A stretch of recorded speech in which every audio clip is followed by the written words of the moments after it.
Picture. And I'd like to say welcome everyone to the Garvey Villages Unlock the Chains and Keep Well, where our guest presenters gives us the remedies and the keys. And start off as we usually start off by giving thanks to the Ludamari, giving thanks for the earth that we stand upon, the air that we breathe, the sunshine that gives us life, the water that gives us life. So I give thanks to all the creatures, great and small, all the bushes, all the trees, everything that the Divine One, the creator of all things, has actually given us. I also give thanks to our Ori, which gives us the intuition to know what's right and wrong, along with other things. And I also like to start off by calling on our good ancestors that got taken away from the shores of our home many, many, many, many years ago and dotted all the way around the world. I give thanks for their tenacity because of what they've witnessed, what they've seen, what they went through, seeing loved ones' lives being taken, and people who they know and people who they don't know, also people who they know and don't know, and families taking their own lives because of what they actually went through and didn't want to face anything more what they had to go through, which, you know, personally, I don't blame them, but I personally say thank you and call on those good ancestors, because not all of our ancestors were good ancestors. We got betrayed by some of them, but the good ancestors that had that willpower, that had that tenacity, that had that strength to survive, because if it wasn't for their survival, most of us wouldn't be here today. So for those good ancestors who survived all those trials and tribulations of those years, many, many years ago, I say thank you. I have to do it right, do it in my calabash, say thank you and ashe. I also say thanks to our leaders, our heroes and our sheroes, those and our warriors. Those leaders, heroes and sheroes are the ones that kicked down those doors, that made those pathways for us. Let us know that we can stand up, we can rise up, we don't have to be subservient. We can stand up and say no, fight back, stand up for our rights. So my favorite is the Right Honorable Marcus Messiah Garvey, but I know there is many other leaders, heroes, sheroes and warriors in the past and even now that we can give homage to. But my case, Marcus Messiah Garvey gave us that black print that we can follow.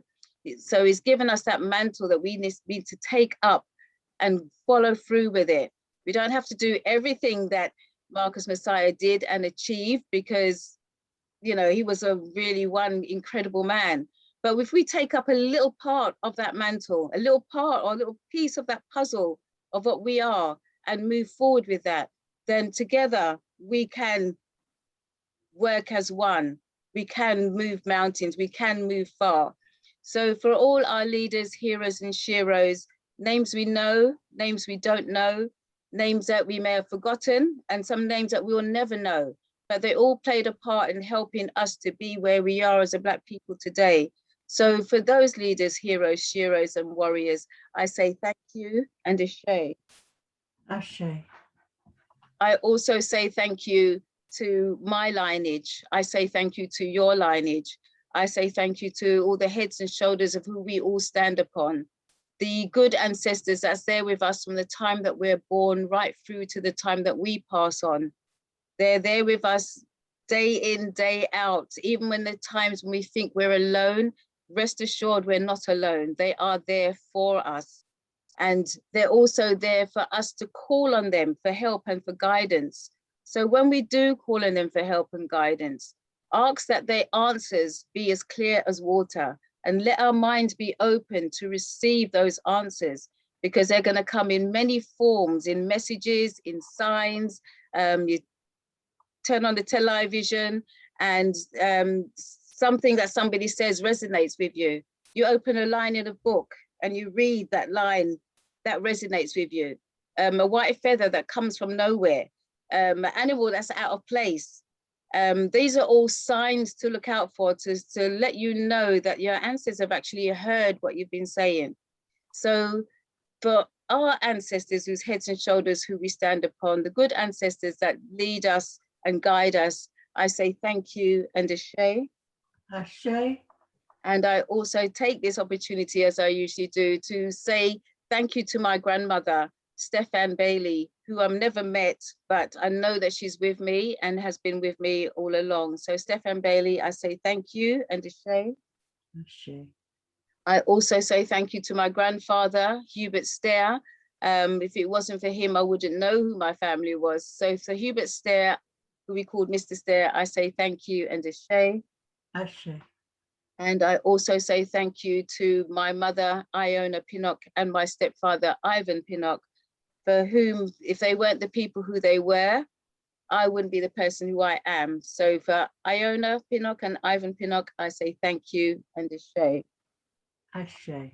And I also open up the floor to for anybody who would like to say thank you to loved ones, family, friends, or even somebody who they'd like to, as you say, big up or rise up from the past, who's influenced them, who's motivated them. So you'll have to unmute and say thanks, if you wish. I'll take the opportunity to take the first opportunity to say thank you and appreciation to my father, Luther Palmer, Ashay. and his mother and father, Emmett Pearl Palmer and James Palmer. Ashay. Also like to give thanks and appreciation to my mother's mother and father, Mary Brown and Thomas Brown. Thank you. Ashay. Ashay. Anybody else?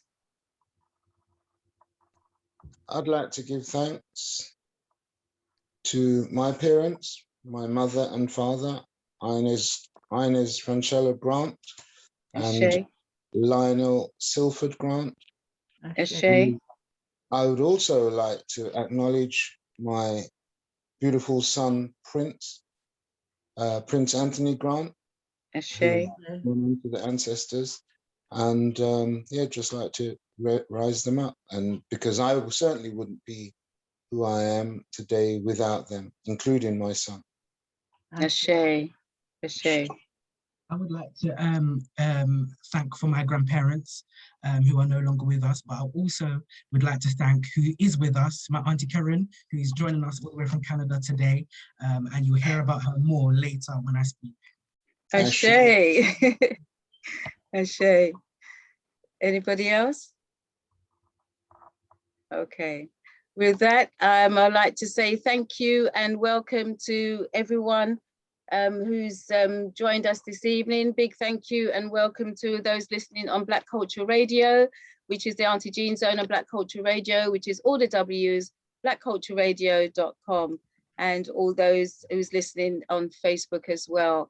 And I have to start by apologizing because I didn't put in my diary who's supposed to be here at the beginning, and that is Dr. Lyndon Waters and our Pi Ratio. So we've a big apologies. Even though I'm not kicking myself too much, because out of 62 episodes, it's the first time I've messed up. So, you know, as I said, there's a first time for everything. So please accept my apologies if you are looking for a name that is not going to be here, but there will be here in the very, very, very near future. So please accept my apologies again. But it is what it is. Sometimes that's how it go, and I'm saying. Anyway, so I'd like to introduce our first presentation, our young brother, Joshua, who's achieved so much. So I'm not going to spoil it. I'm just going to let Joshua, you introduce yourself, let people know who you are, what you do, and also the biggest thing, that your age as well. So because it's just amazing. But anyway, Joshua Brown Smith, the screen is now yours, and welcome. Thank you. So hi all, I'm Joshua Brown Smith, and I am the Chief Executive Officer of the newly formed educational consultancy called Elevate and Excel. And I'm also the Chair of Young Advisors at Lewisham Council, and I work within the local authority and central government within the Labour Party. So I'm just going to share my screen and just give you a bit of a background of who I am and what I've been doing over the years. So I hope you can all see my screen very well. Yes, we can. So I'm Joshua Brown-Smith. This is my company called Elevate Excel, and this is also my politics trademark with the eagle, because I don't believe I should fly, I believe I should soar. So that is my emblem of soaring through the clouds, through every trials and tribulations. And if I see something that I want and I know that the Most High, the Divine One, will give it to me. So these are my contact details if you would like to get in contact with me. So we're going to start. Firstly, before I start, I would just like to play you just a little part of this song that I absolutely love and which I hold close to me.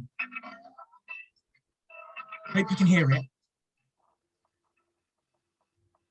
it. It started and then it stopped. Okay, hold on. Let me just share the sound as well, because Yeah. I think the sound is just a bit. Okay, it should be my sound. If not, I will just tell you what song it is. So let's hope this can start again. Can you hear it now?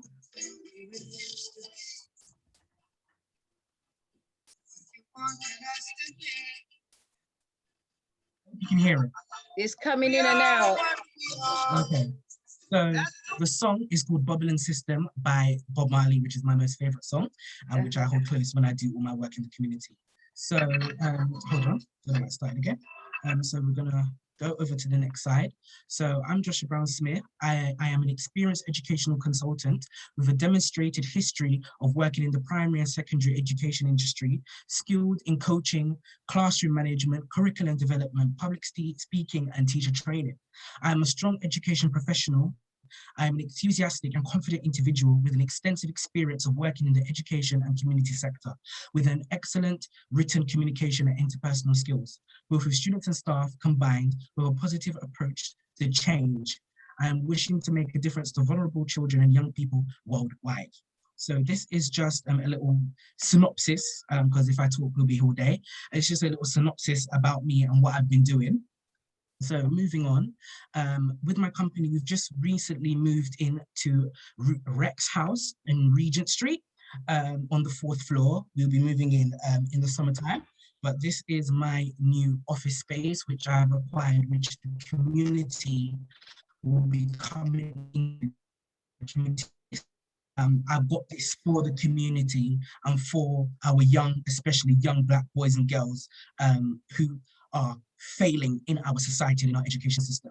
So I currently run the tutoring service called Learning Corner, where I prepare young people for their SATs and for their GCSEs and A-levels.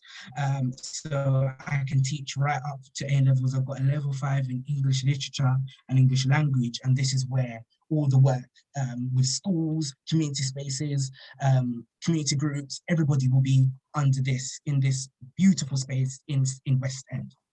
So I'd just like to show you that, and I can't wait until we move in. This has been a long time waiting to get this space.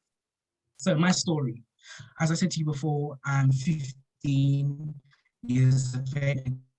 You're going to have to repeat that because you just broke up just then. So if you'd like to repeat your age. Okay, I'm 15 years of age. Yeah. Maybe beginning now, I'm 15 years of age. And I just want to give you a little bit of my story of how I've got here. Getting here wasn't easy. As a young Black boy going to school with a predominantly white senior leadership team, I found it very hard to find my feet. I've gone through problems, trials and tribulations. And a head teacher said to me, "You're gonna have to work 10 times harder for the job that I have." And when she said that to me, the next day she permanently excluded me out of her school. And on that day, I looked up into the heavens and I cried and I said, "Lord, why me?"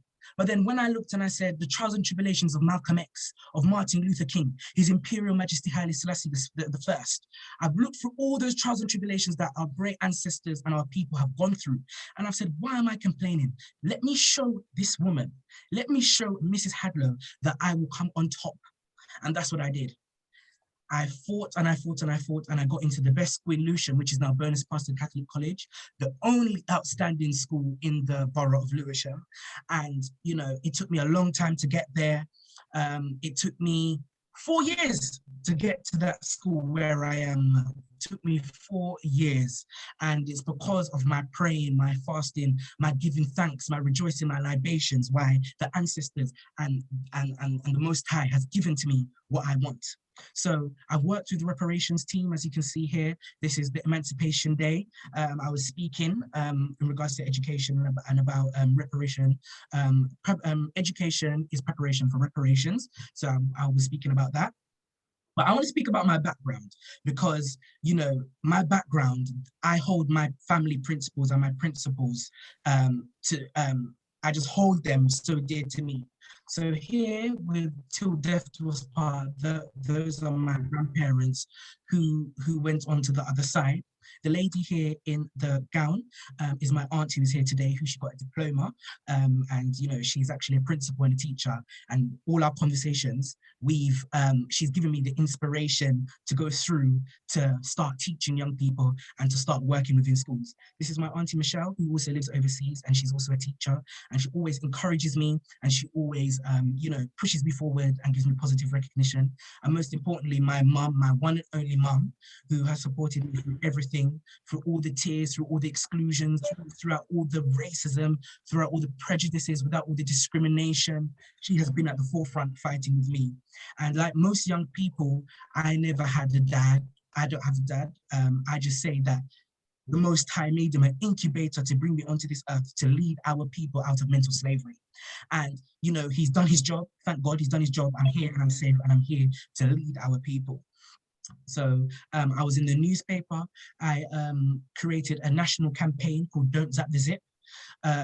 And that was around the government wanted to take free travel away from our young people who needed it most.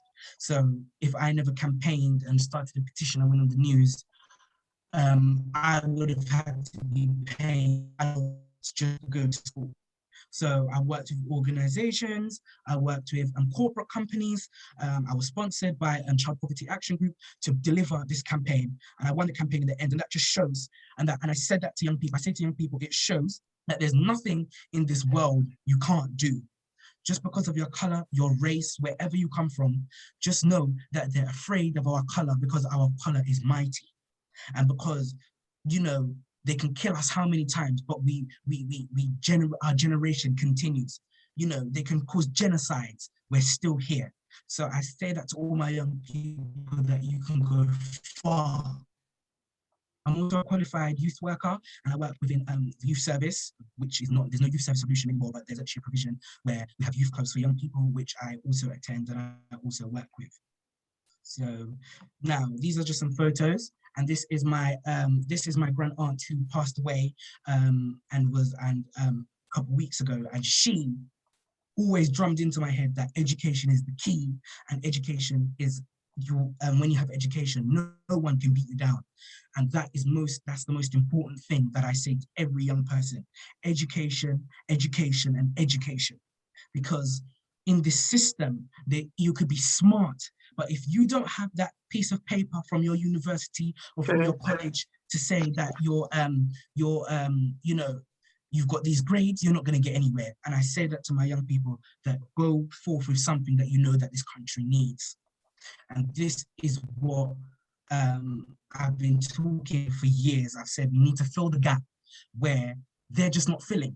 We need to fill that professional gap. We're not going to fill the gap of being the dustbin man at 7 o'clock in the morning. We're going to fill the professional gap of being politicians, lawyers, and doctors, and managers, and CEOs. When I tell people that I formed my own educational company through my own struggles, they were shocked. I'm even setting up my own school provision, where I will have a federation school called Riverview Academy, where young people can come in just like a normal school from 8:30 to 3 p.m. and they will be learning maths, English, and science, and all the extracurricular stuff that they don't allow our young people to learn. And I'm writing a book about it. And in my book, I touch on why they don't want to teach our young people psychology and sociology at GCSE stage. And the reason why they don't want to do that is because sociology makes you think.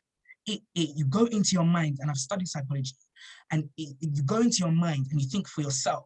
They don't want our people, they don't want our young people to be free thinkers. They don't want our young people to have an opinion. They want us to be in a line. They want us to be in an order. And if we disrupt that order, we are terrorists. If we disrupt that order, we're a menace to society. And Just what Marcus Garvey did, what Malcolm X did, our young people can do that and carry on the work, because there's so much that needs to be done. So my favorite quote is, "The pen is mightier than the sword, but the tongue is mightier than them both put together." And that quote stays in my head because you can pick up a sword, you can kill someone, but that doesn't mean you have power. But it's when you pick up that pen and you open your mouth and speak intellectual things and speak about, think current social issues in our society, that's when you're mighty, because they can never kill you for the knowledge you have. They killed Bob Marley, they killed Garnet Silk. I was just listening to Garnet Silk a minute ago because their knowledge and their music and their words still live on. All those people that were in battle, like King Henry VIII and all those people, their work is not really remembered because they weren't intellectual. They never had anything intellectual about them. But these people like Marcus Garvey, Malcolm X, they still live on because their work is enshrined in our community. So I've worked in a lot of places and I've supported a lot of people, but because the PowerPoint can only fit a certain amount of numbers, I've just had to put stuff off my CV that I can remember. So currently I'm with the Lewisham Council and the Greater London Authority as the youngest advisor to Sadiq Khan, the Mayor of London. I'm also in the London Youth Assembly. I also was an apprentice to the Public Governor of Guy's in St Thomas's, King's College Hospital, Royal Brompton. So in my role there, I worked alongside the head of the hospitals and the chairs of the hospitals to deliver health equality to everybody who comes into the National Health Service, because, we love to talk about the disparities and the inequalities. It's okay, I'm talking about the inequalities, but let me go in that position and let me fill this gap to make sure there is equality. And I don't need anything off them. I ask for what is rightfully owed to me. And that's the most important thing.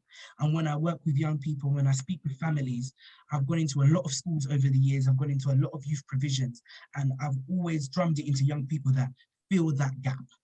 Don't let them feel something for you, because at the end of the day, a white man in a suit cannot solve the problems that a young black boy is facing in our society. And I was actually speaking to the head teacher of Rathlen Primary in Lewisham, and they're leading the head teachers of quality forum, that type of thing, of bringing equality to schools for black young boys and girls who are not achieving. And I'm thinking, we can set up all these committees, we can set up all these groups, we can set up all these forums, but are they really working? What is working? What will work is, because I've tried this and this is my philosophy, what will work is having someone that looks like them, that looks like me and you, go in and speak to them, mentor them, work with them, and bring out something amazing. I use music and singing and freestyling and DJing, all them type of things to express myself, to, because the young people, the provision, they've just gone down, they can't express themselves. And when they can't express themselves, and then they're treated as an angry black girl or as an angry black boy. And that's a stigma that we have to break down by positivity, not by screaming about the problem. Let's start, solving and fixing the problem within our community. And I've got a saying that is, awareness is key. If you're a parent and if you're a grandparent or a great-grandparent, be nosy, be in your children's education. Call the teacher, email the teacher, speak to the teacher and say, what does my child need? Does my child need help in this subject? How can I fill that gap? Because we can't expect these teachers who don't get paid enough to fill in the gap for our children. So what we need to do is arms up ourselves. Once you know what your child is studying, sit down with them, learn with them, because it helps them. When I teach and parents come to me and say, what does my child need? I'm happy. I'll go into my classroom, I'll get their book, I'll open their book, and I'll say, this is what they need help with, this is what I've noticed, and this is how we can fix it, and this is what you can do as the parent. And that actually helps students go a long way. Last week, a young person graduated and is now going to Oxford University.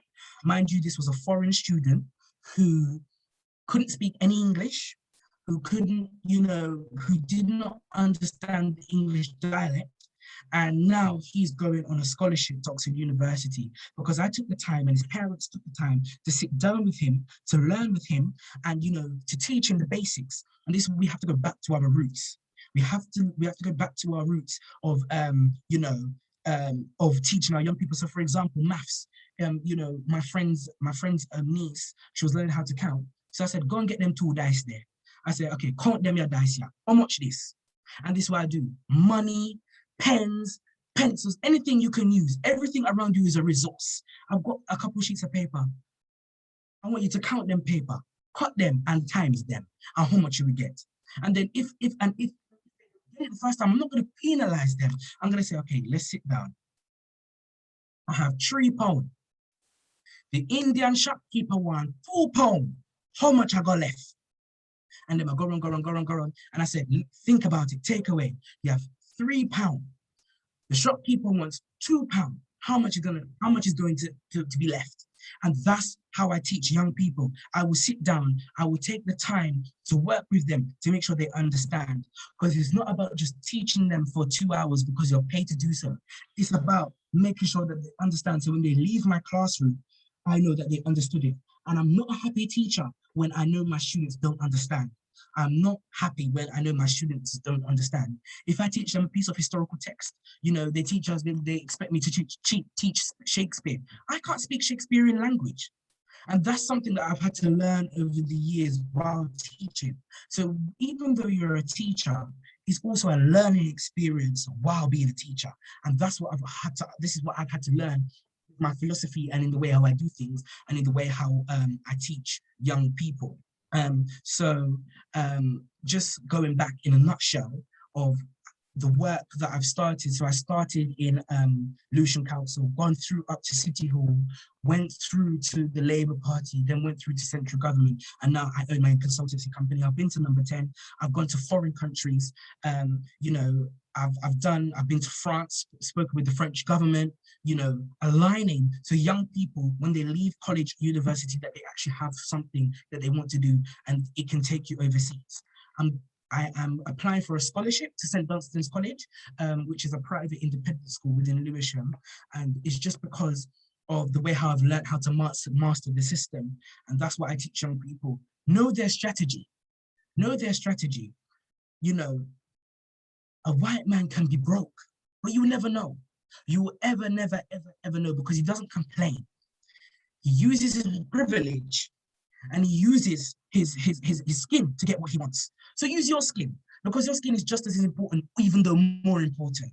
Because if it wasn't for us, what I tell them, I say, you are the mothers and the fathers to your oppressor. We taught them about knives and forks. We taught them about plates. When our ancestors and our people were forced to come here, England was cold, it was snowing. So that's what I'm saying, your melanin is power. Anywhere there's a group of Black people, have you not noticed how the sun is beaming and shining? When you go to the countryside and where there's not really much, what can I say, urban Black people, as they like to call us, urban people there is usually cold, wet and rainy. Like for example, Brixton, it could be raining, but it's still hot because our people are there. Anywhere our people are is warm, is the sun. They are cold. And if they're freezing, they're not good. We come from a warm climate. And when they want to teach our young people, when I teach young people about Africa, one young person said to me the other day, "Sir, Mr. Brown, I thought Africa was broke."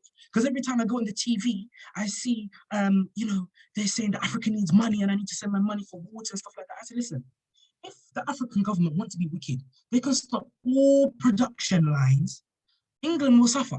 The whole world will suffer, because Africa is the food basket for the world. And once they can understand that concept in their mind, that Africa is the food basket for the world, they will never go wrong. There's young people that are ashamed of their name and where they come from because they say they won't get into a job. If you don't get that job because of your name, that job wasn't meant for you. Anywhere you get to, that job is for you. And when I'm in Parliament, I will speak Patois. When I'm in meetings with the Prime Minister and the former Prime Ministers, I will talk Patois because that's me. You cannot confine me into a box to fit in your norms. That's me. the same way how I'm speaking to you is the same way I will speak to the Queen of England, the same way how I will speak to Prince Harry, the same way how I'll speak to David Cameron or Theresa May or one of those people. That's the same way how I'll speak, because it's a part of me. If you don't know where you come from, you don't know where you're going. As Marcus Garvey says, it's as someone who does not know their past roots is someone that doesn't know their history is a tree without roots. And that's important. If you don't know where you're coming from, you don't know where you're going to go. And that's why when I teach English, when I teach history, when I teach sociology, when I teach any subject that I know I'm qualified to teach, I always go around from Africa, because everything leads around to Africa. Another thing, they asked me to teach religious studies. I done it for about a year and I said, no, I'm not going to do this. And I said to the teacher, I'm not going to do this. And he said, why? Because I said, it's against my principles. Because the Jesus you're asking me to teach is the Jesus that went to Africa, the Jesus sent by Elizabeth I and Sir Francis Drake. They took my people. So you expect me to teach about someone who doesn't look like me, who is not for me, and expects me to run with that? I was like, no, because I know when my ancestors were in those pits and in those caves, they were praising their Jesus up at the top. That Bible that they gave us is not our Bible. And this is what we have to do. We have to unlock our minds. We have to be open to discussion. We have to be open to hearing somebody. We have to be open. You know, we can't just be saying, oh yeah, I'm Christian, I can't be mixed with these people, or I'm this, I'm that. We have to be open. We have to be as one.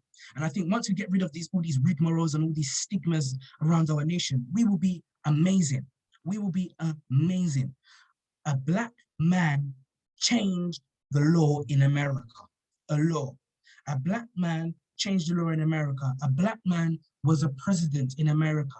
And soon, England's first Black Prime Minister will be Joshua Brown Smith. So all the people in here that are watching, just know that you had the opportunity to interact with your first Black Prime Minister. Because I'm here for the community. I'm here for our nation. I'm here for the wider community to lead us out of mental slavery. Because the shackles and chains are off our hands and feet, but they're still on some of our people's minds and still on our people's ways of looking at things. And once we get rid of that, and once we throw that away, it will be amazing. They say, oh yeah, we paid slavery. No, you didn't. You gave it to the colonizers. All those money, all those jewels, everything that belongs to us, all those books and all those artifacts, they're ours. And when I have to take young people to the British History Museum, I would have to take them to these museums and seeing those artifacts, seeing that my ancestor's head was probably cut off with that artifact. It pains me. It pains me to know a piece of me locked away behind the bulletproof glass. And that's something that we have to speak about, and that's why I've actually positioned myself to get my office in Regent Street. Bring young people into the city. Bring young people so they can spend at least £10 on a latte and don't feel it. And this is what we have to do. We have to bring our young people into the life where they can come out and lead their people and lead their families out of mental bondage. You see my auntie here, that auntie in that gown, she said to me, and I will never forget it, she said to me, Josh, you are the one that's going to take your family, our family, out of poverty. You are the one that, you know, you're going to get so big that we're not going to want for anything. And that sticks with me because I know that it's my job to make sure when I'm in number 10, that my mom's living in a big country apartment, you know, it won't want for nothing, that my families, if they say, oh yeah, I need this, I can just give it to them and say, oh yeah, you don't need to pay me back. Those type of stuff, that's what I hold dear to me, to keep my family close. Joshua, sorry, you've got 5 minutes left, yeah? I'm just letting you know. All right, thanks, Shez. Putting my family out of slavery and putting my family into economic wealth. Black economics, I've studied Black economics. That's the most important thing, Black economics. The Black pound, our economy is amazing. We need to know how to use it. I would like to thank you all. If you have any questions, please let me know. I'm going to put back the slide to the first slide if you guys want to take down my details. If you need anything, I advise on every type of issue that you may need, immigration issues, educational issues, youth issues, stabbing issues, violence issues, any type of issues you need, let me know. You can ask me a question, you can contact me. Feel free to ask me any questions that you would like to ask. Thank you so much, our young brother Joshua. Remind us how old you are again? years of age. 15 years of age. I didn't know what I wanted to do at 15. Has anybody got any questions? Oh, I see, Sam, you put your hand up. You make it short because of the time. Yes, sir. Yes, ma'am. Sorry, Sam. Joshua, can you stop sharing now, please? Okay. Thank you. Oh, and also Joshua, when you're finished, can you put your details also into the chat? So okay, those who missed it can actually get your details. Okay. All right. Yes. Sam? Joshua, thanks very much. I'd like talking to young men. You are the future.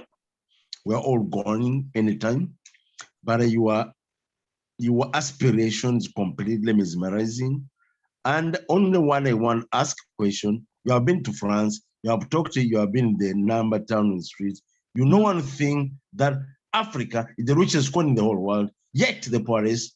What tactics are you going to use to reinstate, you're talking about in economics, to reinstate our resources and become rich as we ought to be by God's will? Thanks. Well, I'm going to speak on that quickly. Firstly, when the petition, it goes to the governor, who is over the prime minister, just over the prime minister there. I'll be speaking to, well, I'll be prime minister, but I'll be speaking, lobbying the government, my government. I'll be coinciding with the opposition. I will be speaking with the royal family whose ancestors did colonize our people. Also, I'll be speaking to all those museums. And then as a prime minister, I will also look for foreign support. So that may come from Ethiopia, that may come from Ghana, that may come from Nigeria, that may come from any country, African country that I see fit to work with to get back our artifacts back to Africa. But also, that's just the first bit. But also, how we manage ourselves as a community, not to do war and strife over riches. Having a system which I'm thinking about and which I'm devising right now, having a system to put in place where each family, each African family gets their information, gets their African name. My slave master was Brown and Smith. That's not me. I want my African name. So it's also about getting the information from the National Archives and giving it back to the families of our people, giving them back their names, giving them back where they come from, so they can go back to their homeland, and there will be a system in place where everything is given back to our community and where we will live with peace, love, and harmony, because that's the most important thing. Thank you. Thank you. Marlene? Hi, Joshua. Oh, I was so impressed listening to you. I was absolutely amazed. What country are you from? I don't know if you mentioned it.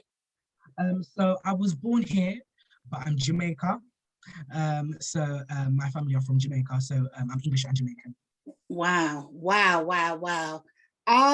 You know, you are so young.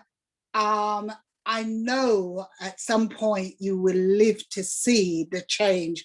I would love to see at least a start of a change, because we keep seeing things look as if it's going forward, but then we land up right back in the same place, because everything we're fighting for today is what Garvey fought for, is what Malcolm X fought for, and many other names, and we're still fighting for exactly the same thing. When do you think it could ever change, that things will move on and we can be at least equal and have respect in the world like the Chinese have today? You know, I remember growing up and hearing very negative things about the Chinese, and you really dislike them. The Europeans do not like them, but they really respect us. They don't like us and they don't respect us. So we are right at the bottom.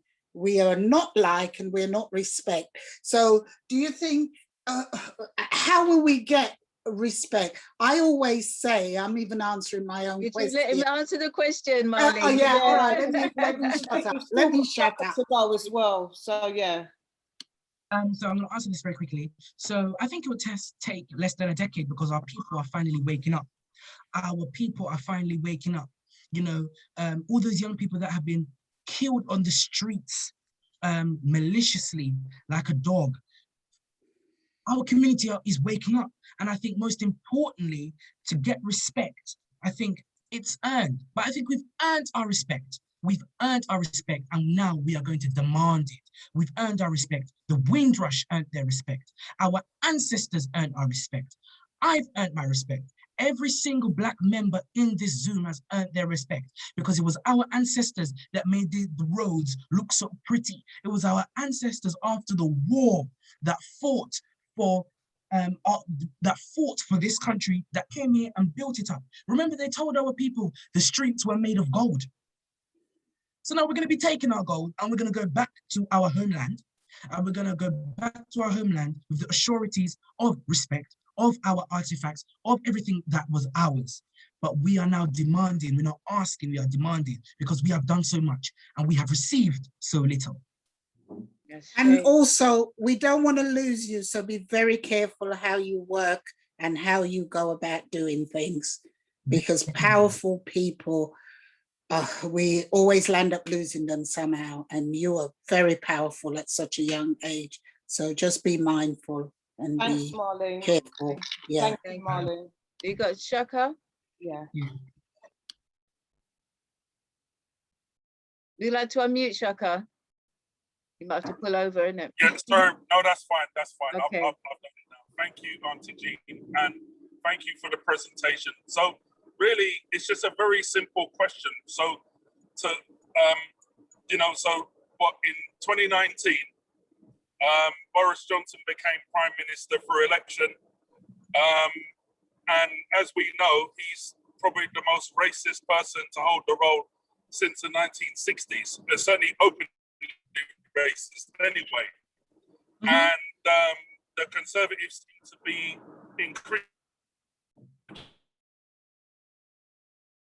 You've frozen. You frozen. Joshua, You're going to have to repeat yourself because you froze. Okay, sorry. Can you hear me now? Yes. Okay, sorry about that. So basically, with Boris Johnson, with the country voting for Boris Johnson, one of the most racist, openly racist prime ministers that we've had in recent times, and Black people only representing 5% of the nation. What is the strategy for becoming Prime Minister in order to win round those white people that voted for Johnson whilst maintaining a pro-Black and pro-Africa stance? How would you win those people around? That's my question. Okay. So quickly, how I would win them around is, even though I'm here for my Black community and here for the youths, the Black youths, it's also about being for everybody. And I think even though, you know, how can I put it? Forgiveness, I wouldn't say forgiveness. It's about knowing that, you know, Black people will have to take over this world eventually. However long they try to put it, however long they try to stop us, we will take over, however long it takes. And what I would say is, in regards to your question, how I would do that is by working, because I've got a great political stance now. I work with all nations, I work with all young people. It's about letting people know who I am and knowing that even though I have got a Black agenda, I'm here for everyone and I'm here for the interest of our country. The Mayor of Lewisham, he knows I've got a Black agenda. The Prime Minister knows I've got a Black agenda, but that doesn't stop them appointing me into positions of power to work with young people. You know, head teachers know that my consultancy company is to stop the disparities of exclusions, being Black people are excluded more than white people. They know that, but I still get employed. My company still is contracted. So it's about my political leverage, about them knowing that I've got a Black agenda, because there's no point me being a coconut and hiding it, knowing I've got a Black agenda and working with it. Even if, God forbid, the opposition gets it, I will still be a leader of that party and I will still have power. And it's not about being like David Lammy or one of those people just doing McPherson reports after reports after reports after reports. It's about having action. It's about the people see action in the community and for the betterment of all. When they see when the community see active change and the betterment of all our children, because a child is a child. When we see the betterment of our community and see the betterment of our world and our nation, that's all I need. But I am not hiding that I have a Black agenda. Thank you. Thank you. Joshua, with that, as I said, it was like an introduction to you because of the short space of time, because of the mix-up. But we'll have to be calling you back, and it'll be a pleasure to call you back because we find out the progress and, you know, and how you've getting on with your office, and the trailer load of youths is going to be passing through that office. So definitely. Garvey Foundation is welcome at all times. Excellent. So thank you for joining us and letting us know who you are, and looking forward to seeing you coming back. And with this, we're going to swiftly move straight on to our next presentation, our brother Carl Grant. So Carl, if you'd like to introduce yourself, let people know who you are. The screen is now yours, and welcome. Well, thank you. And first of all, let me thank our young Joshua for a brilliant, beautiful, inspiring and inspirational introduction to himself and all what he's doing and all what he's achieved, his beautiful, great ambition. It's some of the questions I thought thrown at him just now, he dealt with very well, although I think sometimes in the things that we are trying to achieve, we try to get to a bridge before we've reached that bridge. And I say Joshua handled those questions, which I think was a couple of them was probably a little bit unfair. We can't worry about how we're going to deal with white folks and so on and so forth, when we just have to worry about ourselves and what we do. Joshua's ambition alone could take him into that position which he aspires to.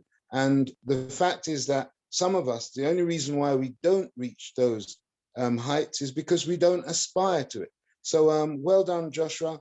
I've thoroughly enjoyed listening to you. And I just hope and pray that you will achieve all and everything that you set out to achieve in life. Having the ambition in the first place is the first thing. It's knowing and believing that you can get there is the first hurdle to actually achieving it. So well done to you. I just want to also say well done to his mother as well. So I just put that in there. Absolutely, for letting him know that there is no limit. The sky is the limit, and we can achieve. We just need to know it, believe it, whatever. It can be done. But this is the inspiration we take from, whether it be Marcus Garvey, whether it be Martin Luther King, whether it be Malcolm X, Harriet Tubman, etc., etc., etc. It begins first and foremost with the belief that we can do it. Because if we just sit down and think, oh, it will never happen, of course it will never happen, because it ain't gonna happen without action. So once again, all praises, young Joshua. You'll get there. You will absolutely get there. 15 minutes of your time you've just used. You know that, yeah? Well, thank you so much. It's just trying to lift up our young man, 15 years of age. But okay, yeah, so Carl Grant, Campaign for Truth and Justice. I've been honored to be joined to the Garvey, the African Culture Market and the Garvey Village. Yes, so basically, I was invited to come along tonight to talk about something which we're achieving, which we've achieved in our community. We, a young, or a sister, should I say, has taken the Home Secretary to court for false imprisonment, for having detained her for 144 days in custody in a immigration detention center. And we put together a case which we filed against the Home Secretary for that false imprisonment. We put in a claim for £1 million because the law, the penalty for false imprisonment in this country, it's unlimited. It carries an unlimited financial penalty plus potentially life imprisonment. So because the government, the state, is responsible for having committed that act, we limited our claim to £1 million. Now, they, to some extent, have already conceded, albeit that the offer that they've made so far is absolutely minuscule and to some extent insulting. Nonetheless, they have offered an out-of-court settlement before the process has begun, of some £38,000, which naturally we wrote and rejected. And so the case management, the management of that case is going to go to the High Court, or take place at the High Court on the 16th of June. Now they want to conduct the hearing remotely, so they want to do it via Zoom or whatever, etc. However, what we have decided to do is to go along to the High Court anyway and conduct, if it's going to be via remote, well, we'll be inside the court building conducting those proceedings via Zoom or whatever means that they choose to use. But we're inviting the community to come along, and apart from just being inside the court with us, to also be outside the court. So we can make some noise out there. We're going to have some of our community drummers out there, and we're going to be beating those drums of justice, demanding, as young Joshua has just said, we're not asking, we're demanding that justice be done. So these people often, because of their conspiracy of silence, they're able to get away with anything they choose behind closed doors. So we want to shine some light onto that. And as I said, we're going to be, we're inviting those who, everyone on here in the Garvey Village tonight, we're inviting you to come to the High Court on the 16th of June. Now, they've not given us a time as yet for this hearing. However, we're aiming to be, unless they ask us to come earlier, we're aiming to be there from about 11 a.m. in the morning through to whatever time we choose to end the day. And we're just going to be out there making our voices heard and us be seen. And so that, we can, as I said, shine some light on this matter. We suspect by then, they may increase the offer. However, irrespective of what, we intend to be at the court on that day, on the 16th of June, and we would absolutely welcome. This is us taking the government to court, not just sitting down and talking about it. The case is filed in court and it's listed for a case management hearing. Auntie Jean, I don't know if you would mind if I mention about our habeas corpus. No, go ahead, go ahead. So prior to this, we had also filed a habeas corpus application. That is, habeas corpus is is the most fundamental protection of liberty in this country.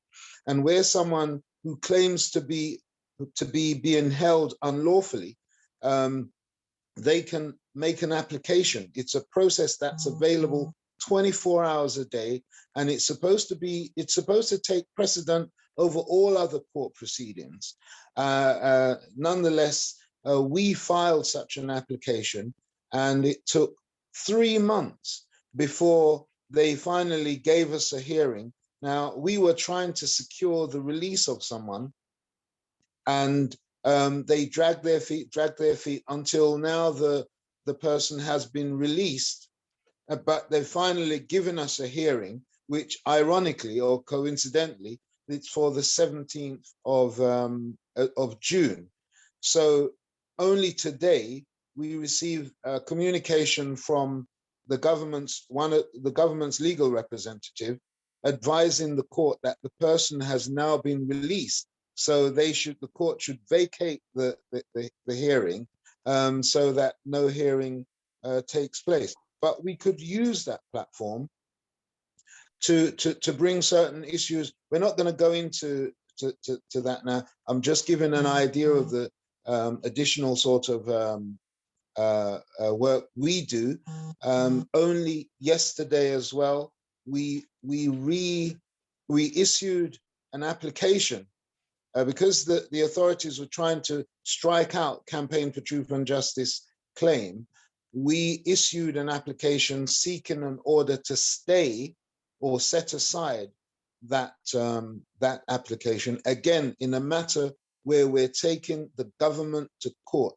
These are not just theoretical things we're talking about. These are actual cases which are currently in the High Court, in the Royal Courts of Justice, in the Strand. And they require community support. And the community, I'm sure some of the audience on here have been previously engaged, have previously attended the High Court and in support of this matter. It is a community matter. And yeah, we're not just sitting down talking about what should be done. We're actually doing it. We're taking action. Sorry, Sister Georgia couldn't be here today to come and give her take. And if I could just also mention, if I could, and forgive me, Wisteria, 10 Wisteria, which is, as some may know, Campaign for Truth and Justice seized that building on behalf of the LTNA. We were supposed to hear from the land registry by yesterday. Cole, yeah. Can we stop that there, please? I was just going, yeah, okay. Yeah, please. Okay. All right, okay. Yeah. All right, sorry about that. Yeah, we will talk about that on a later date, but not today, if you don't mind. I wasn't going to talk about it per se. Okay. I was just going to say we're going to contact them on Monday. That's all. Okay. Yeah. All right. No worries. All right then. Thank you for that. Yeah, no, So, carry on with what you're going to say. yeah. So basically, just to wrap up, yeah, we're appealing to the community here. You know, if you can come out, if you're available on the 16th of June, as I said, we're taking the government to court in a case where they've effectively already conceded, but this is now about how much we settle for. And yeah, we're not prepared to settle for their peanuts, as it were. So yeah, I'm grateful for the opportunity to appeal to the community here, and I give thanks. Thanks. Thank you. I'll put the details of the court and the date in the chat as well. So for people, so if you just want to just repeat the date and also where it's going to be held again. Yeah. Okay. Yeah. Sure. Thank you. So it's so the date is the 16th of June, 2021, 16th of June, and it's at the Royal Courts of Justice in the Strand. That's WC2. And we're aiming for, unless they give us an earlier time, we're aiming to be there from 11 a.m. in the morning. And as I said, it's what we've decided, rather than, because they've said it's possibly going to be remote on, you know, through means like this, we've decided, okay, so if that be the case, if they don't want us, if they want to do that so that we're not physically at the court on that day sitting in a courtroom, then what we'll do, if it's going to be remote, then we'll go to the court building and we'll find a little spot in the court where it's nice and quiet and in the building, and we'll conduct the meeting, the hearing there. However, we are asking the community to because that's what, if they're going to do it remote, they're trying to avoid publicity. They're trying to avoid us being there.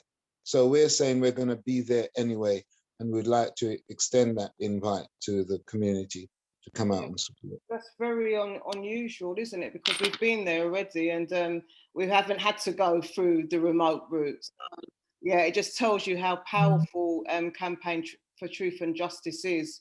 So yeah, they really want to muzzle you in a kind of sort of way without the mask. Yeah. So, Indeed. Yeah. So no. So yeah. Well, the Garvey will be there anyway. The Garvey Village directors, we've been supporting Campaign for Truth and Justice, because as you know, you are part of the Garvey as well, because also Cole is part of was on the management committee as well for the Garvey Village as well. So yes, so we will definitely be there to support. Okay. Yeah. Galactic Clyde, you have a question? Yeah, it's more of a statement. Well, with the question, but I'm happy to hear, Brother Cole, that the young man is being released. So that means he's out of prison. He's with his family. Yes, Yeah. yes, indeed. Yeah, the young man. Wow, that's great. That's great. Yeah. And so that's great. Because I remember we sitting in the strands there over that habeas corpus. So I'm so happy. Cole will be behind you 100%. Yeah, keep up the work. Absolutely. Thank you. Yeah, great. Josephine?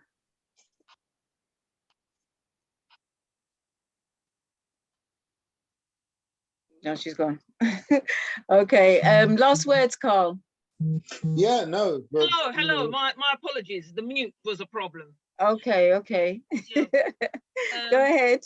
I just wanted to say that at some point, I presume you will look at precedents of what awards have been made in this type of issue previously, and that may well give you some guidance. And also, I was party to a hearing at the Royal Court of Justice fairly recently, and it was held by Zoom. So, and I think this may well have something to do with the COVID that's going on. But you would have to know your case particulars to see whether that's something that's being done for cases of that nature. Thanks, Josephine. Sorry, Carl, can I just cut in? We was actually at a court case there about a week and a half ago. At the Royal Court of Justice, a couple of weeks, and we was physical. So there was no need. And we're exactly. We're further down. Absolutely. So this is why I'm confident to say that it's definitely to do with Campaign for Truth and Justice. Why they're trying to opt for the remote transmission, as it were. So, but Cole, do you want to just end up on that as well? Do you want to land on that? Yeah, indeed. I think we are all familiar with the Nation of Islam's case that was there just a couple of weeks ago, where that wasn't conducted remote. We've been at the High Court in recent times with a case, that wasn't remote. So they can use this as an excuse, yes. So we know that they're using COVID for all sorts of excuses. And indeed, in reference to previous case settlements and so on and so forth, yes, we're fully aware of that, but we're also fully aware of the law that says that the penalty, the financial penalty for false imprisonment, whether committed by us as the people or by the state, carries an unlimited financial penalty. So therefore, it is a question of, often we're only able to exercise our rights if we know our rights. If we're unaware of it, then a lawyer can tell us, oh yeah, you can only get this or you can only get that. But if you know what your rights are, then you make those appropriate demands. It's not for when you go to court, it's not for a court to decide this or to decide that. A judge is a referee in a case, and that's all they do. They make sure that the proceedings are conducted according to the law. Now, all that the dispute in this matter, if there is was this person, Sister Georgia, held unlawfully? Was she falsely imprisoned? And yes, she was. Okay, so the next thing is, what settlement is she seeking? And she's seeking what the law affords her. And she's not gone for an unlimited. However, she has said £1 million. She may be flexible on that, but to come out with an offer of £38,000, yes, that's conceding to yes, because if there was no case, they wouldn't have made that offer. And they made this offer over a month ago. So, and then they rang up and they said, oh, your claim is unrealistically too high. So they didn't say you haven't got a claim. They just said it's too unrealistically high. So, as I said, we rather than and they've tried to frighten her by saying, look, our cost so far is something like over £38,000. So they're trying to frighten her into, if you go to court and you lose in court, then you could end up with all of these costs. Well, we're saying so be it. However, we're not going to give in to any bullying and so on and so forth. So on that note, I say thank you again. It's an honor to be. So sorry, I think Marlene's got Marlene, is it a question or a statement? What I wanted to say, when he touched on the Nation of Islam, I was thinking, didn't they win a substantial amount? I can't remember the full figure, but when it ended, by the end of the lawyers and what have you, they came out with a very, quite a lot less, considering I think it was having to share. I know hers won't have to share. Well, I don't know anyway, but they had to share it. So they didn't come out with that great amount as it did sound. That's the point I'd like to make. And what do you think about what I've just said? So what I believe happened is, or what I understood happened, is that they were awarded something like £90,000 between 34 people. So yeah. And they took that, they accepted that settlement out of court, but the matter went to court just for a judgment to be passed on it. And however, as figures were bandied about, for instance, like I think a figure of 1.3 million was the figure that the police, either the police or between the police and Lambeth, spent defending that position. So yes, they were they had a bottomless pit to fight against the Nation of Islam and others, but ultimately they agreed an out-of-court settlement of some £90,000. Their costs didn't come out of that. They just had to share that, and I don't know how it was shared, but they had to share that amongst the 34 claimants in that case.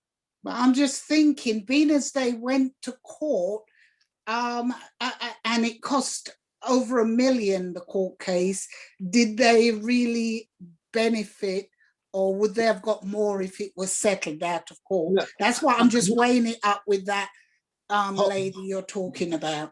You've totally misunderstood what happened. The Nation of Islam agreed the settlement out of court, or agreed to accept the settlement that was offered to them. The matter only went to court so that it could be taken through the procedure and finalized, and the judgment handed down. However, leading up to court and including going to the court, because the other side, the police had to pay for the legal costs of the Nation of Islam. So whatever their lawyers charged them, the police and Lambeth Council had to pay it. So the Nation of Islam didn't end up paying for that matter to go to court at all. The other side paid. But yeah, I completely understand that. What the part I was trying to understand, if they had settled outside of court, would they have landed up with more money? Why did it have to go to, I think you're asking the wrong people. Okay. No, I never did get it. I'm just wondering. Well, you're going to have to ask them. You're going to have to go to the Nation of Islam and ask them the question. All right. Okay. Yeah. All right. We've got to move on through to time. Okay. Paul? Thank you. Thank you so much. Yeah, thank you. Thank you, Marlene, for your questions. But okay. you know, you need to address them to the correct people. Yeah, I was just trying to see if out of court is better than going to court. That was my point, actually. But I suppose each case you weigh up the pros and the cons. Right. Okay. Fair enough. Okay. Last questions. Last thing, Paul. A reminder of where we need to be, what day, what time. Okay. Oh, you've been so kind. So once again, 16th of June, Royal Courts of Justice in the Strand. We hope to be there from about 11 a.m. unless, of course, they give us an earlier time. But 11 a.m. we're aiming to be there, and as I said, we're going to be there with the drums, and we're going to make some noise. We're going to let them, yeah, we're going to let them know we're present. Yeah, our presence will be felt. Right. Ashay. Thank you. And with that, we're going to move swiftly on to, but I can't see him unless he's under a different name, our Dr. Lyndon Waters. If not, then we go straight on to Pyratio, and Pyratio will take up the mantle until Dr. Lyndon Waters comes into the house. Dr. Lyndon Waters? Was that Pyratio? Pyratio, hi. I'm actually waiting for Dr. Lyndon, actually, because he gave me a call and he said he's coming on, because what I've got to say is on the back end. He follows, yes. Sorry about that. So, but as far as I know, I thought he was on already, but. Okay, all right. So would you like to, I'll see if I can get hold of him, but in the meantime, you'd like to introduce yourself, let people know who you are. All right, okay. Okay. Who am I? Here we go. Just wait for my camera to come up.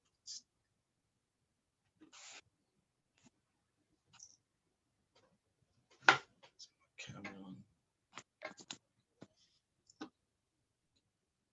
Sorry, my internet's running very slow today. I do apologize.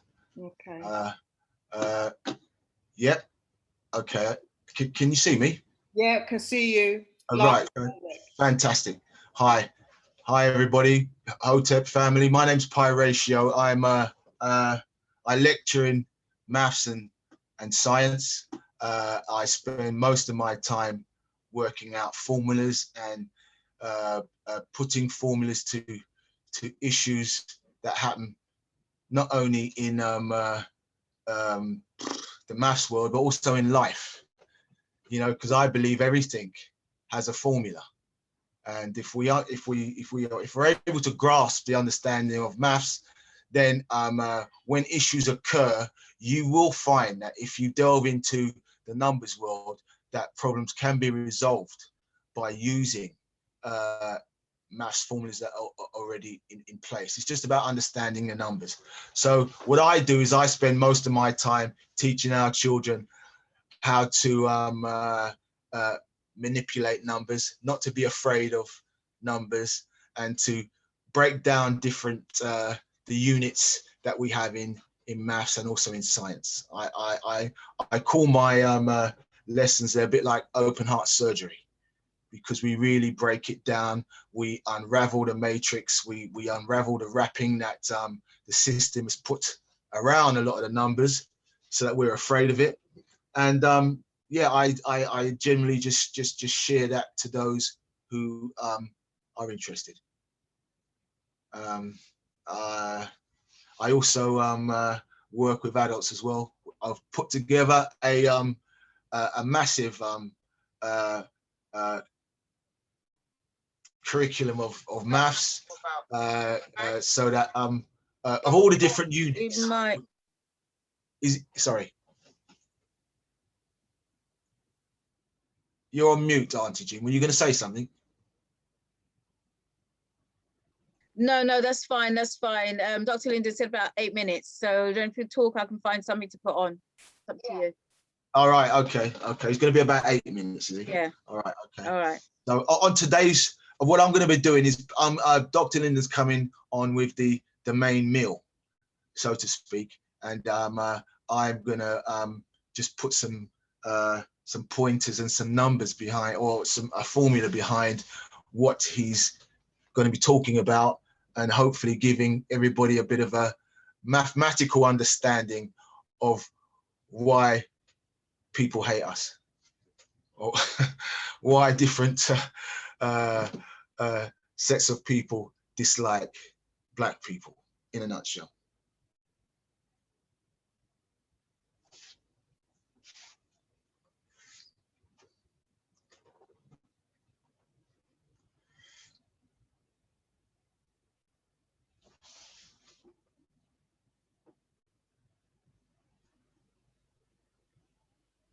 Sorry, that's me muted. I'm just looking for something. Was that Josephine, is it? Yeah, I just had a question for Mr. Brother Pyratio. Are you in a school, college, university? What sort of environment, or are you a independent practitioner? I love this question, because I get this question all the time. Yeah. And you know why I love it? The reason why I love it is because, firstly, yeah, I used to lecture at Kingston University.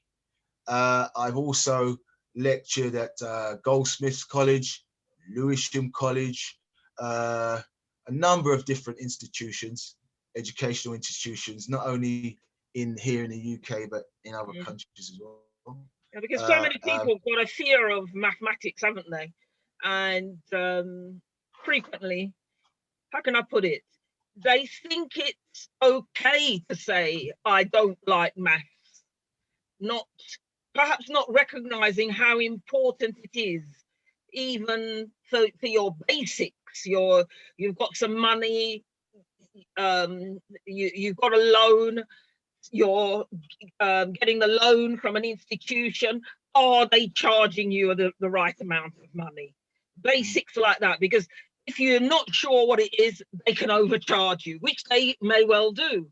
So I love African mathematics teachers, because I've personally had great experience with them, far better than I've had in the past with white people teaching me mathematics. I'm happy for you. All I can say is that I can only speak for myself and peers and colleagues who I've worked with and come across. Our children are suffering under the tutoring that we are getting in the current system. Many of our students are being taught maths by individuals who didn't go past 8th grade.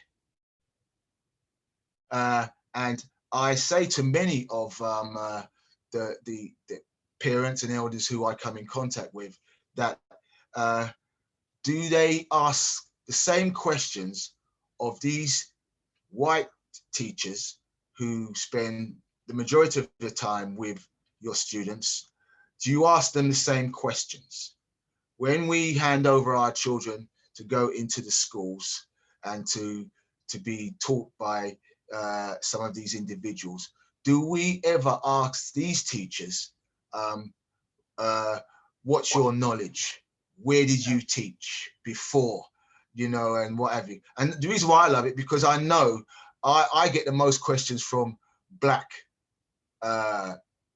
parents. They want to know everything, even your inside leg measurement. I don't have a problem with that. But if they showed the same interest and tenacity, then many of our children would not be in the condition and the situation that they are in. Because because well, you asked the question, many of us ask these questions, but what's the basis behind it? I'll tell you what it is. The thing is, and this is not necessarily your case, but we do not trust one another. You see, well, in my case, I specifically asked because the moment you said you work with adults too, I thought to myself, what a great opportunity to get a refresher course. No, don't get me wrong, my sister. I wasn't aligning any arrows in your direction. Your question just prompted me to make that point. What happens generally? We as a people do not trust our own, and that's a fact. And that's basically as it is. You know, I'm not going to butter it up. You know what I mean? You see, I do maths, and it's what I do. It's not a side hustle. It's what I do. From the time I get up in the morning, which is about 6:30, 7 o'clock in the morning, to the time I go to my bed, which is sometimes 2 o'clock in the morning. Yeah, it's just formulas and this just different sort of stuff, and looking at ways at how we can give our children a better understanding, because our children are the original mathematicians. We all are. It's just that we don't know it. We don't know it. And because many of us don't understand mathematics, we remove ourselves from it. Many of us carry traumas of maths around with us. Our children didn't bring the homework home and show it to the parents, because the parents will run to the highest mountain. I've had parents who've said to me, they literally break out in a sweat when their children come home with their homework, because they hope their children is not going to ask them. Now, imagine what you're actually passing on to your children. That maths is really no big deal. And as you rightly stated, without maths, we wouldn't be on this platform. Nothing. We wouldn't even be here without numbers. Women were the original mathematicians. The original mathematicians, before even men. Black women, the Black queens, the Black sisters, the Black empresses, they were the original mathematicians. I can believe that. If you look at them, watch them in an African market, or watch them in a Caribbean market, those women, perhaps some of them did rudimentary education in school, but when it comes to ready reckoning the cost of your goods, you can't beat them. Absolutely. So that doesn't surprise me what you say there.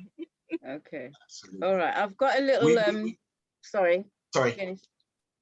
Go ahead. No, go ahead. Sorry. I was going to say I've got a little clip I can put in, but finish what you're saying.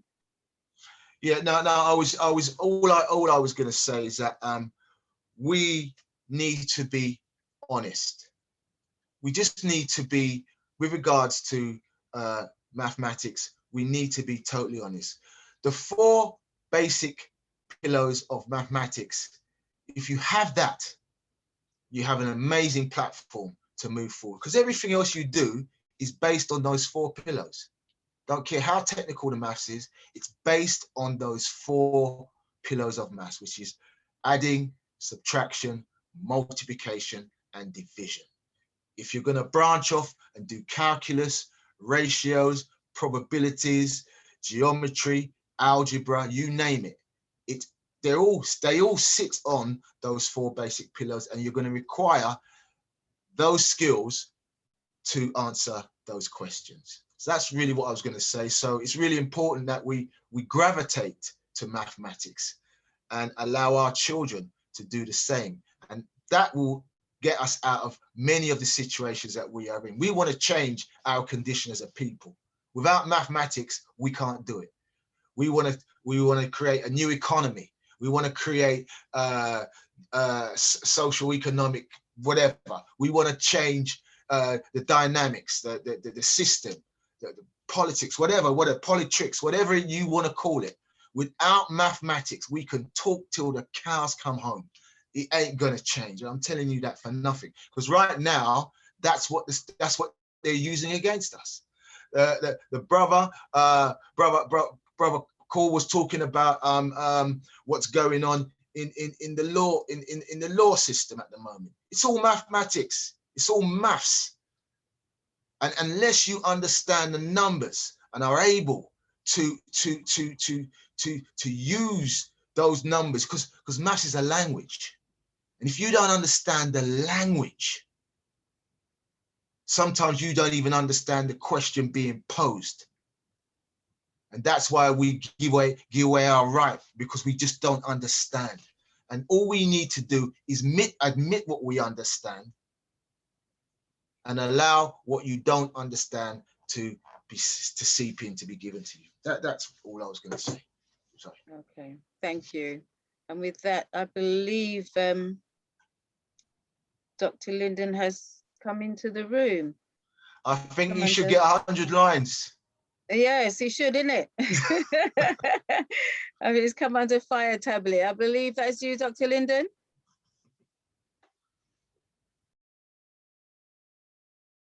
Is that you? Come under fire tablet? Okay. If not, all right, I'll give you a couple of minutes and I'm going to do a little screen share. It's a dedication to our brother, Osman, but you see it.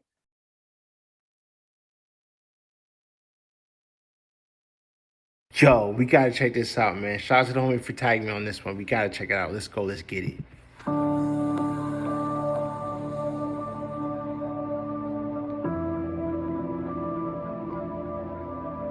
Are you serious? The time has come for you to come home and be reunited with me.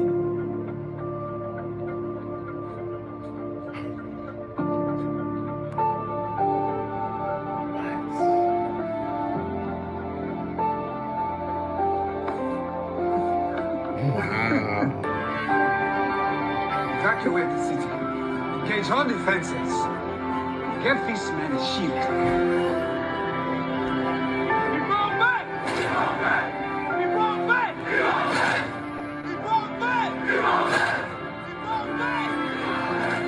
Wow.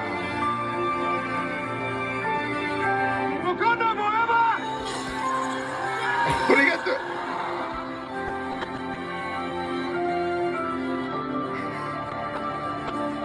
These little kids.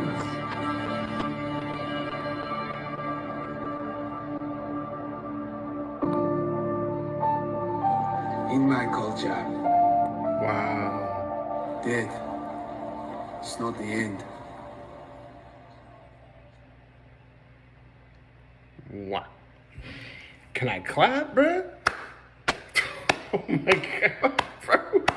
Wow, bro. This is probably the greatest tribute that I've seen, bro. Literally, these little kids, the whole setup, the whole face was like, who are these kids? Just let me know who these kids are in the comment section below. This was amazing, beautiful, bro. It's so crazy too because, well, I'm gonna stay out of it because I guess the whole nomination and award ceremony thing that came up, I'm not gonna touch it. I'm not gonna touch it, man. But RIP, a great one, y'all. Please request more stuff in the comment section below. I'll see you on the next video. I'm out. Deuces.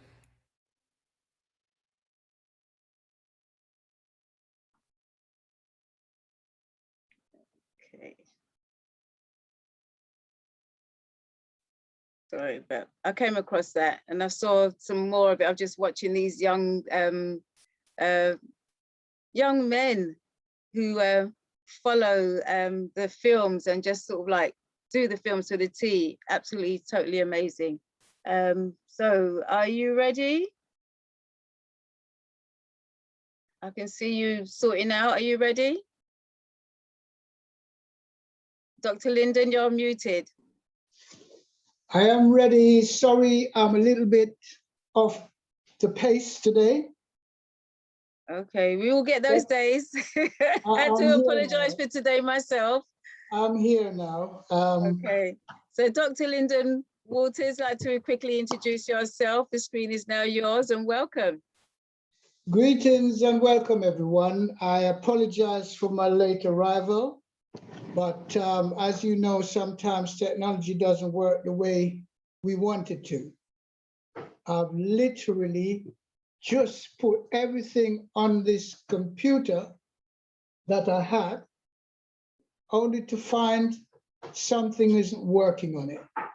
So I've put in all that work with how many videos and what have you, and in the end, didn't work.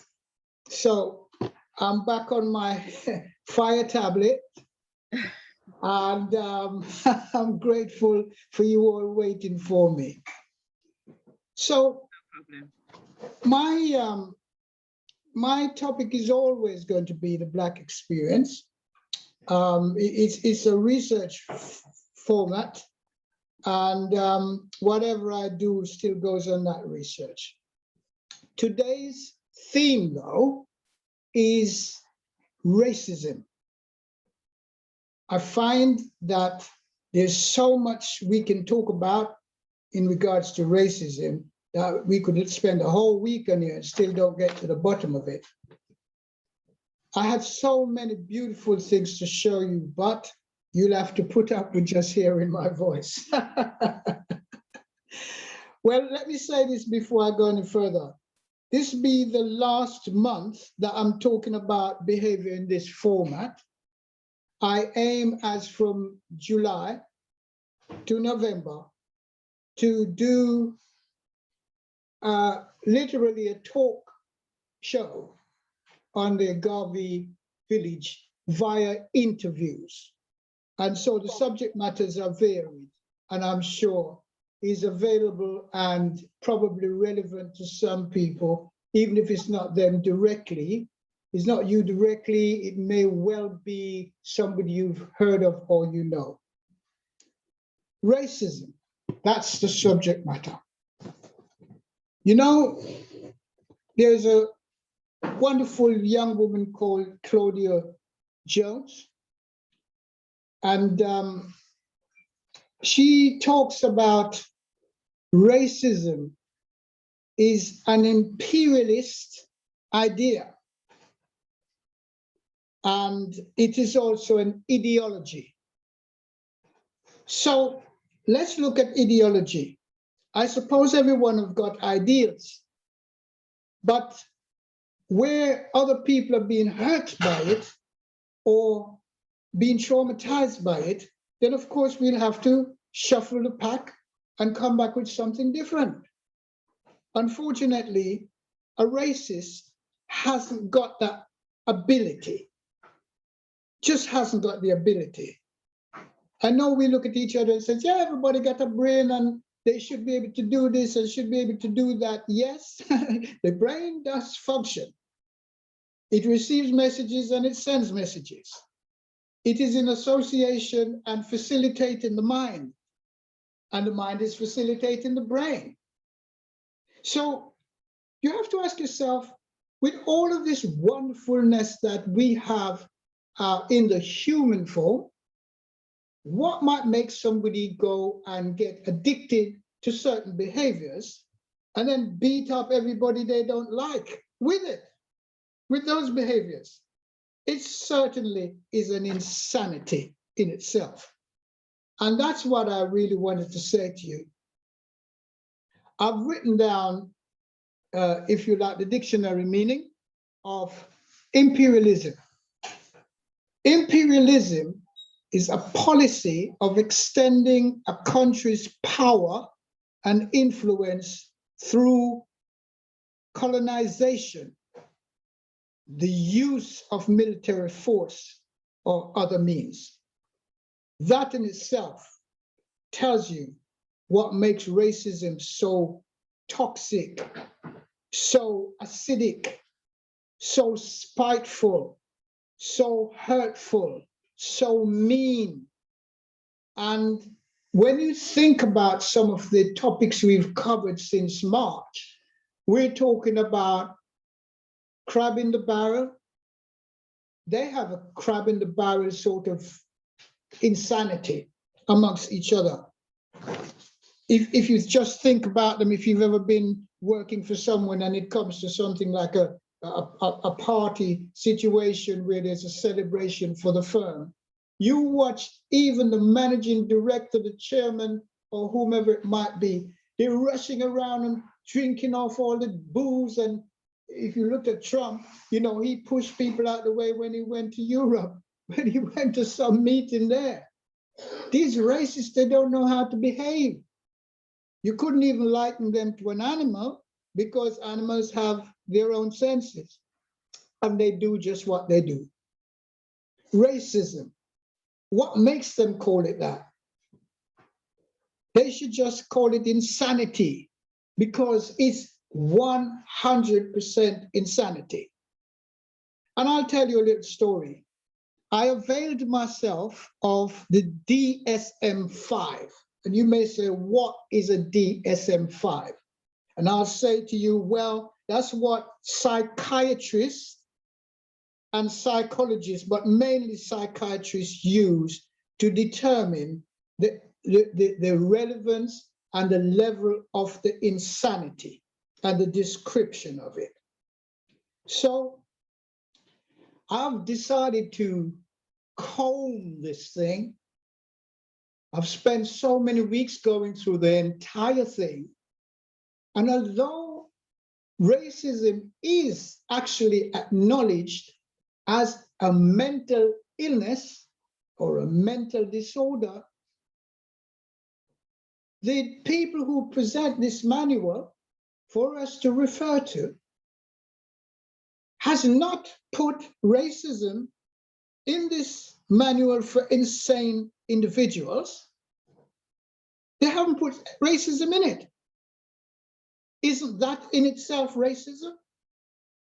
How can they know of some mental illness? And because they're the ones suffering with it, they've decided not to put it into the manual. Does that make any sense to anybody? It doesn't make any sense to me, but I understand what made them shelter behind not putting it in there. Because their real problem is, as racists, you see, it all started off with this imperialism business, yeah? Which people say, imperial, I'd like to be imperial. No, you don't want to be imperial because I've just told you what it means. If you are that type of a person wanting to torture people and to jeer people and be spiteful to them, like whether they've done something to you or not, that is complete madness. And was it Einstein that said, if you keep doing something over and over again, expecting a different result, then you, that individual, is insane. Insanity, I feel sorry for some people who are insane from a perspective of them not being able to utilize their brain functioning ability. But what's the difference between somebody who is insane, somebody who is depressed, and somebody who is described as being sane? Now, this is a three-way thing. So let's sort out the sane and the insane. Let's go there first. The people who says that they're sane, and I trust we all know ourselves to whom we refer. We are people that just simply have done things in the way we've got used to it and everybody else accepts it more or less. and we call that sanity. But it is insane to believe anything is a reality. Isn't that strange? Because a reality is a construct that we present to ourselves based on our values and beliefs, AKA culture. Now just think about that. How many different cultures do you know of?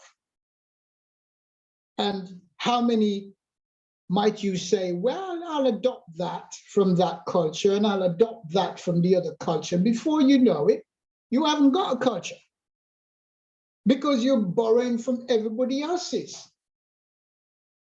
Now, the trick is, you know, in this toxic language called English, they've utilized words, they've utilized descriptions, adjectives to describe us, Black, Nubian, Melanet, African people. They even think that they rule us. They must control us.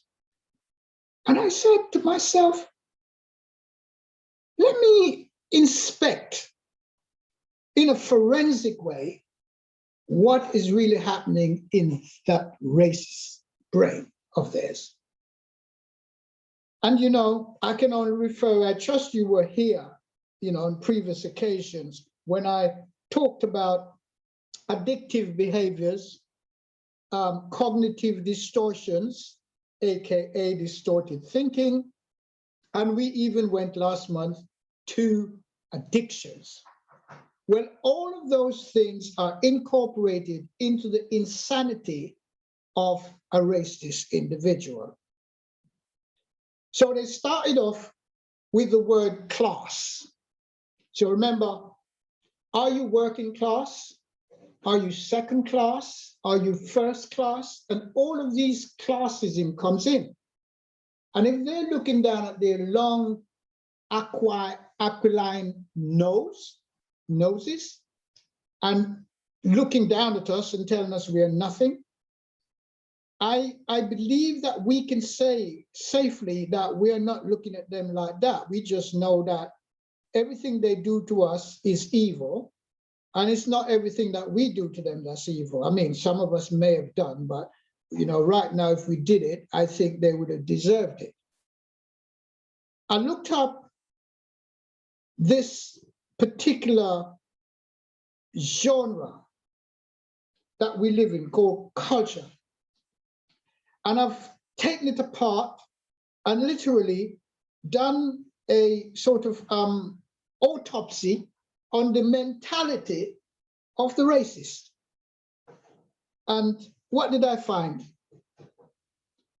I found that through neuroscience has taught me that where we have temples, this is where we have the fight, flight, or freeze in the limbic area, which they call the limbic brain, by the way. And it also triggers anxiety, and the central nervous system is all upside down, panic attacks. Now, I'll just give you one quick example. If I'm in competition with somebody in any sport or academia, then I'm looking forward to trump them, you know, to be ahead of them. I don't want to be the same as the next person because I'm unique and I just want to, you know, forage for myself. But it doesn't mean to say that if somebody might appear on the outside that they're not pulling their weight in the class, doesn't mean that they're dumb. It means that they may have a different disposition to me. That I can tolerate. If somebody is a little bit boastful, I can say, okay, if you want to boast, boast, because one day you're going to embarrass yourself. But when it comes to spite, and when it comes to torture, these racists know no limit.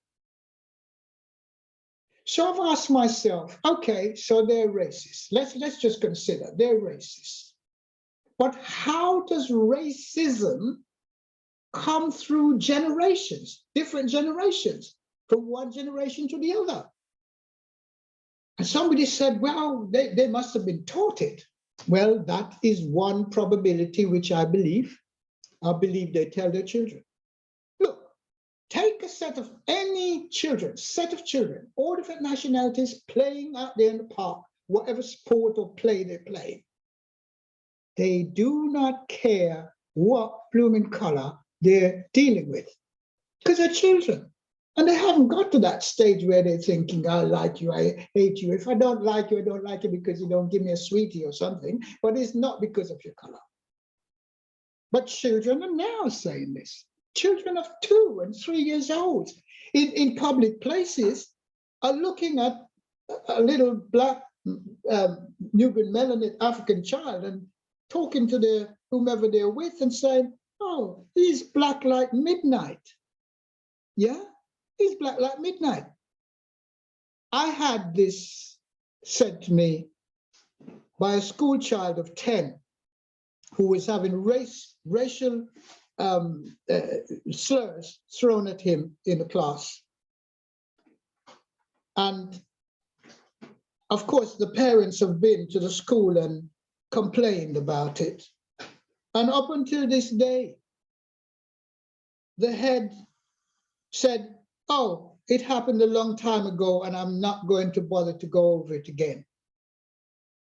Now, when you think about that small statement, it's a child. The child has been abused by another child. All right, they're both children, but at least the head teacher needs to find out, what is going on here? No, he doesn't do that.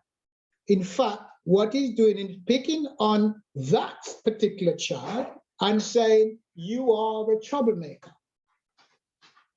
In schools, junior school, in nurseries, secondary schools, colleges, universities, in every area of work.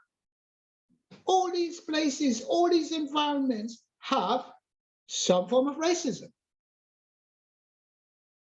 You go, you buy a car, and you say, right, okay, I live here, and I want some insurance.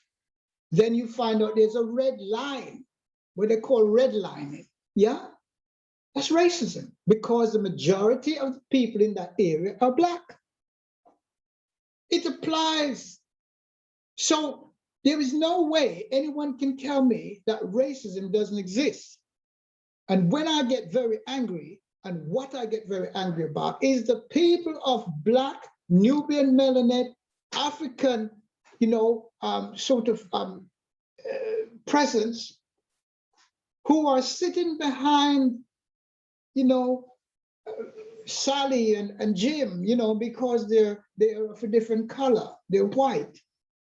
And Jim is telling him he's a black bee, you black bee, and he's going, ha, ha, ha, ha, ha, ha, cat, cat, cat. And I say, listen, didn't you hear Jim being racist to you? And he goes, nah, man, Jim don't mean it. Well, I call that Black person also a racist. I say that purposely because we have racist Black people against their own people. Okay, so I'm slightly light-skinned, but I have a brother who's as Black as my trainers, and I would rather have had his color than the color I've got, because he's fully melanated. But even in families, and I'm now speaking about Black families, one child is a bit lighter in shade. She's still a Black girl. She's still a Nubian melanin. She's still an African. But no, even parents are making racist remarks to their Black child. So what is racism if it isn't madness? Can anybody else give me another word for it? That we have worshipped the white people in such a way that we've taken on the mantle of this classism and this colorism. What is the matter with these mad people? Do we have enough psychiatrists, psychologists, counselors, psychotherapists, psychoanalysts to go around? The answer is no. Absolutely no. Just give me 1 second. Can you give me the computer, please, and a small table? If you could find a page for me. Yeah, thank you. Yeah, so I want you to put in the chat. You just got to put yes or no. First of all, can you please put in the chat whether you yourself has had experienced racism rather? Have you? Please put it in the chat. Don't worry, I'll put it in for you, Shaka. What was that? What was that? Because Shaka's driving, so I'm going to put yes. He has experienced racism. All right, thank you. Shaka and ourselves and myself has experienced racism many times. Thank you for last that. year and Yes. this year as well. Thank you. Right. So I'm going to ask you now, if you suffered racism, experienced it, can you say, is it in your borough? Is it at work? In what place? Table, please. In what place did you suffer racism? Please. Sorry, yeah, I'm multitasking there. So this was stop laughing, Shaka. Laugh, Shaka, laugh. Because he's laughing because I said I'm multitasking as well. So we've experienced it during Labour Party meetings twice. We've experienced it. So also Shaka experienced it again this year at a Labour Party meeting, which we call a constituency Labour Party meeting. So yeah, so that's where we've experienced it. And I would have also I could say as well, I have experienced it at work, but it's how I've handled it. I basically had to show them up that yeah, I ain't having that. So yeah. Good. Yeah. So can I ask you what you think? I know you can't read the other person's mind, but thank you for helping me. What do you think caused them, or even one experience, for the racists to act the way they did? Because I could see that we was basically,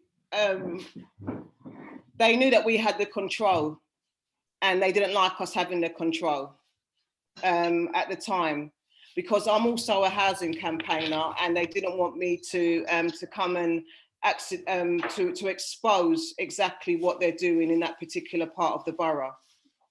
So, Right. So rather than have me being there to witness what they was going to do, they basically said that they're going to take a vote for me for Shaka and I to be in the meeting. And we said, "There's no, I don't need your vote. I don't need you to vote." And I basically, it was more leading up to that anyway, in regards to the exchanges that I was having with the chair of the meeting. So Thank you for that very much. Is there anybody else? Just ask me, because I've got so much here to give you. So much. Racism, how might you, let me just ask you one more question. What word might you want to use to describe racism?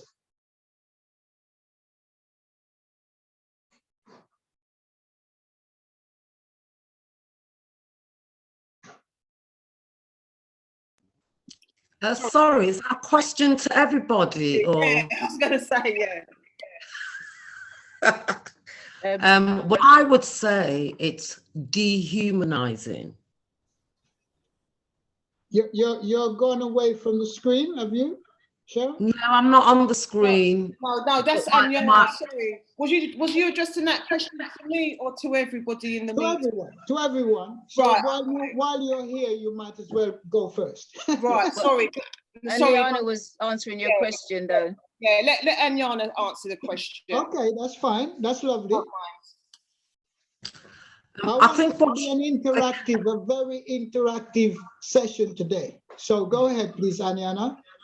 Okay, just to kind of back up what Cheryl explained about her experience in the Labour Party, which is a political construct.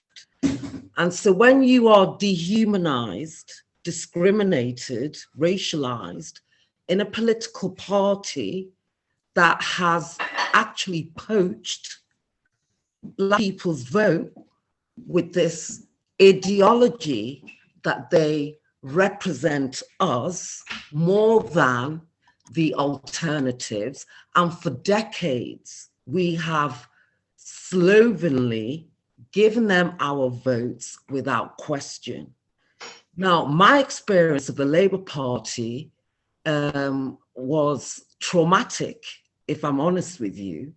And I was kicked out of the Labour Party for various reasons, but the excuse was captured on a Twitter feed that I had responded to by just saying they are virtuous signifiers.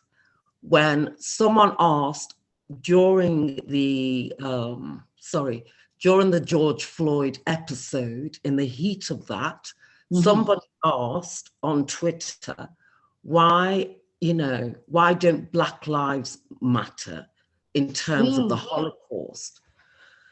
And my response was virtuous signifiers. That was captured by by people in the Labour Party because I was a threat within anyway, as far as they were concerned. And I had positions at the LCF. I had a senior position as the women's officer and various other things that I had. And they probably, little did I know, could see me maybe ascending to a more powerful position, perhaps.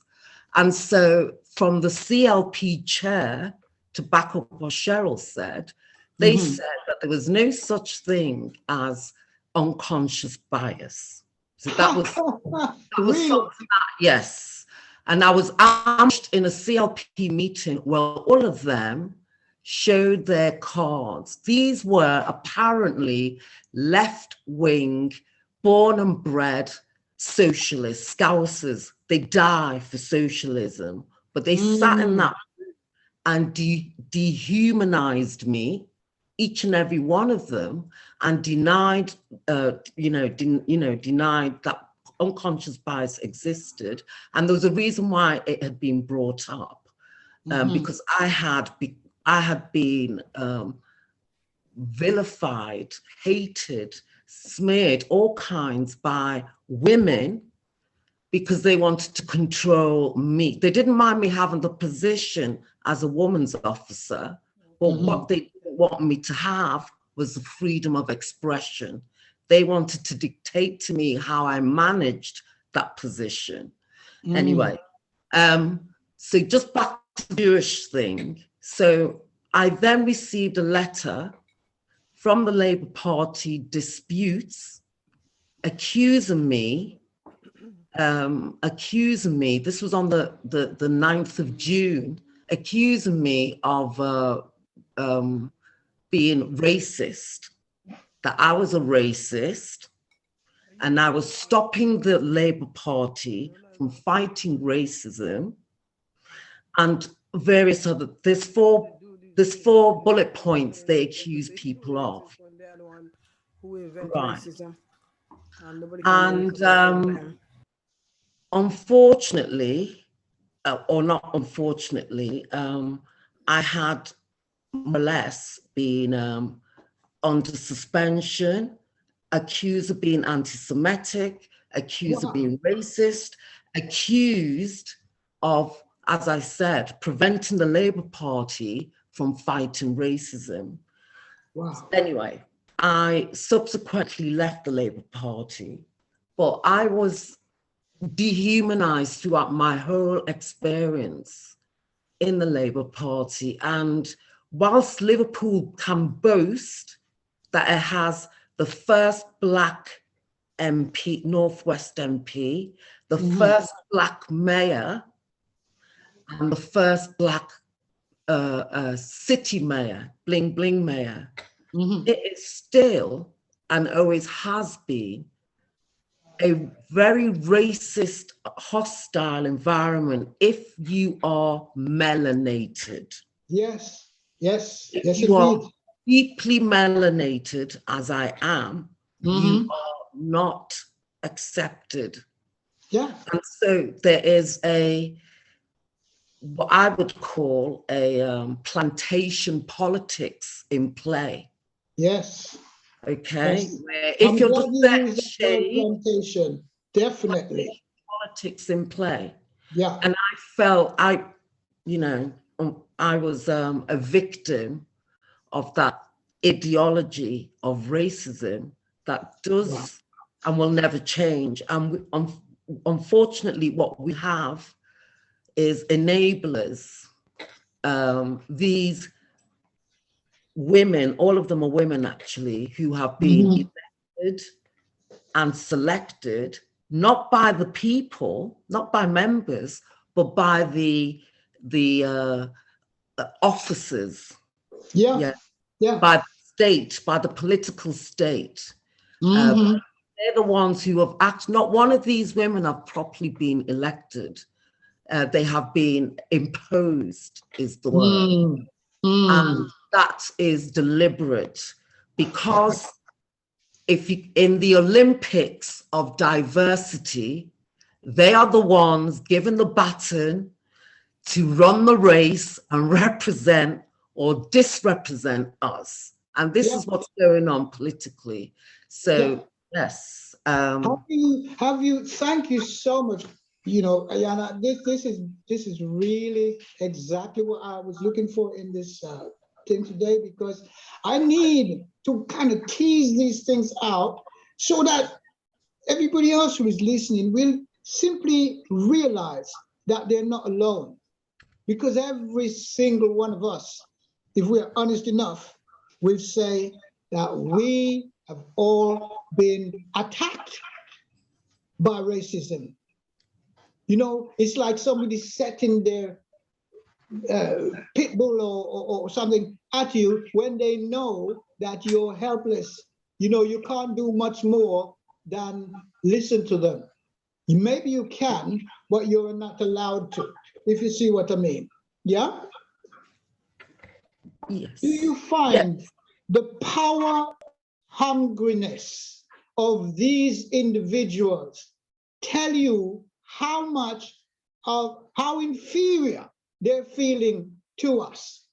Because, you know, they keep telling us that we are the ones with the inferiority complex, when the truth is, in their madness, their inferiority complex is what is showing every time they come up against us, because they've tried everything and we're still here and we're still the majority on this planet. And so they're scared. That's what makes them want to come and make our women infertile. This is what makes them want to kill off all our youngsters through the rat theory. Yeah? Let me say this. Workplace is a plantation on its own. Let me say that. Because you have to be so skillful as a Black, Nubian, melanated African person to really survive in the atmosphere. Yeah? And thank you both for sharing with me. I'm forever grateful. This is my style now of delivery as from this month until November. Okay. Just before I interrupt you, we've got two people, their hand raised. Sister Mimi, and then is it three? Oh, and Shaka as well. Mimi, Bryant, and Shaka. Come when you're ready. I'm ready. Okay, Mimi first, then Bryant, then Shaka. Thank you so much, Quinji. Okay. Mimi, unmute yourself. Yeah, hi everyone. Hi, Auntie Jean. Hi. Yeah, I just wanted to share my experience of what is called racism, because I don't really call the word racism the activity. I don't, but let me say what I experienced first. Like over 40 years ago, when I wanted to go to catering college, the head of the class, I had to go and see him in his office. He just peeped out the door and said to me, "You're not going to be taking part in my class because West Indian people can't read and write."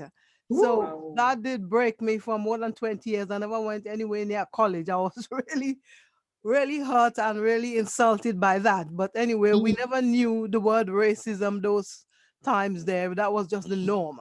And lately, before the lockdown, this is my last experiences, but over the past 50 odd years, it's every day for me with what you call racism. I've been punched and hit and pushed. Me, a pensioner, I had to tolerate that every day before the lockdown. And eventually some people came before my door, shit in front of my door, do all sorts there. And that's just people in the neighborhood, because most places I live, I'm the only Black person in the street, not by choice, it just happens that way. And most places I work, I'm the only Black person in the workplace, just happened that way as well. Because for me, I get on with everyone best. I know I'm comfortable with everyone. And I always say, I don't care who live next door to me, so long as I'm comfortable in my own home. So I never Yes. look to live in a particular area with particular people. I just go for, if I like the property, that's it. But anyway, over the past 50 odd years is an everyday thing, what you call racism, but I don't see it as racism. I see it as just envy, because the people who we call in racist, they know very well that their race is not superior to ours, because they depend on us for their total existence. That's why I don't see it as racism, because I know they're just faking it. It's just a envy, really, that they're jealous of us and they try to make your life miserable as much as they can. Thank you. Yes. Thank you, Mimi. Oh, thank you so much for sharing that with us. That is really, listen, but let me just say this, Mimi. I hear you say you don't call it racism, and I hear you say that they're envious, but that is part of racism. You know, that is part of racism. Yes, they envy us really bad. If you could measure it on a scale from 1 to 100, it would be 100. 100%, they envy us. Don't you see everything we do, they copy us? I've written a poem called Apus Copy Us.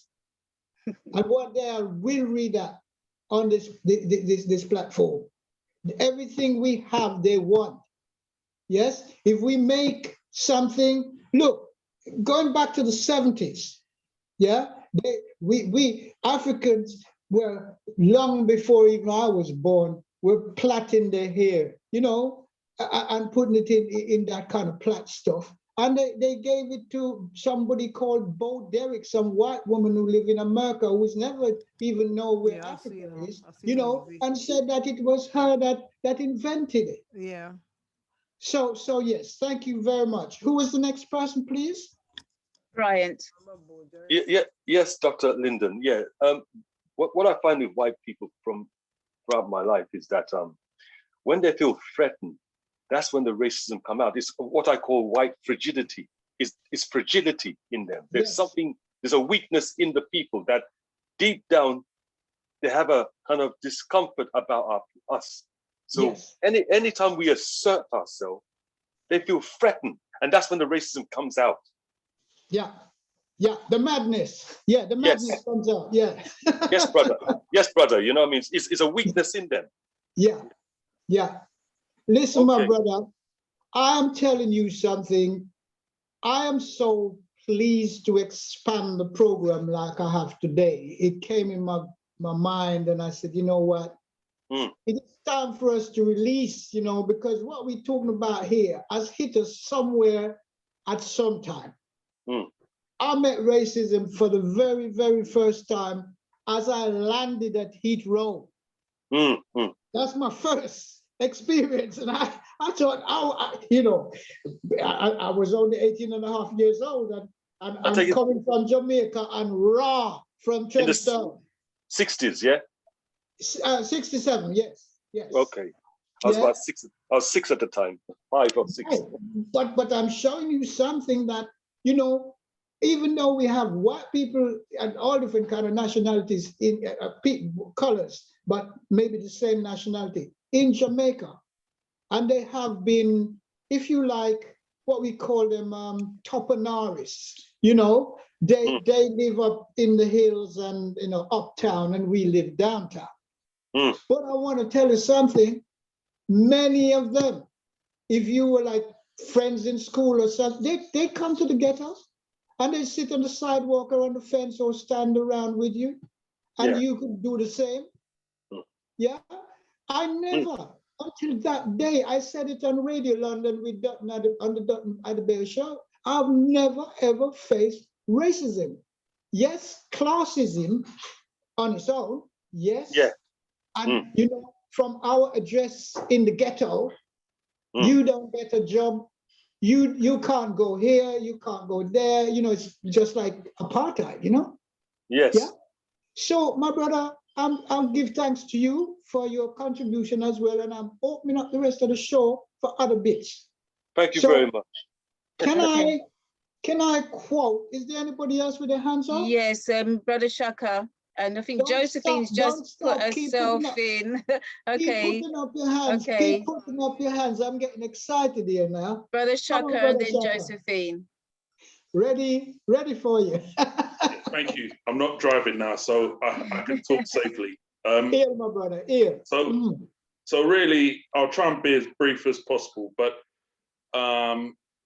when I was about 19, maybe 20, I used to, in my previous career, I used to do engineering, electrical and mechanical engineering.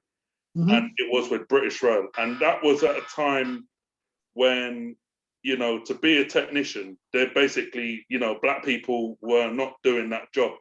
And so I was an apprentice training to be that, to get into that role. And I was with a white guy, an apprentice partner. We worked at the same depot, Wimbledon. And we were supposed to be paired off with technicians to learn the job. Even though I was a year ahead of this guy, he always got paired off with the top technicians, and I got paired off with the lesser technicians.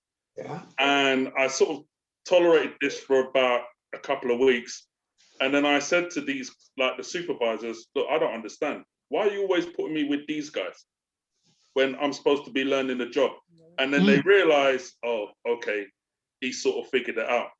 And so it made me realize, oh, I see, they're kind of against me, you know?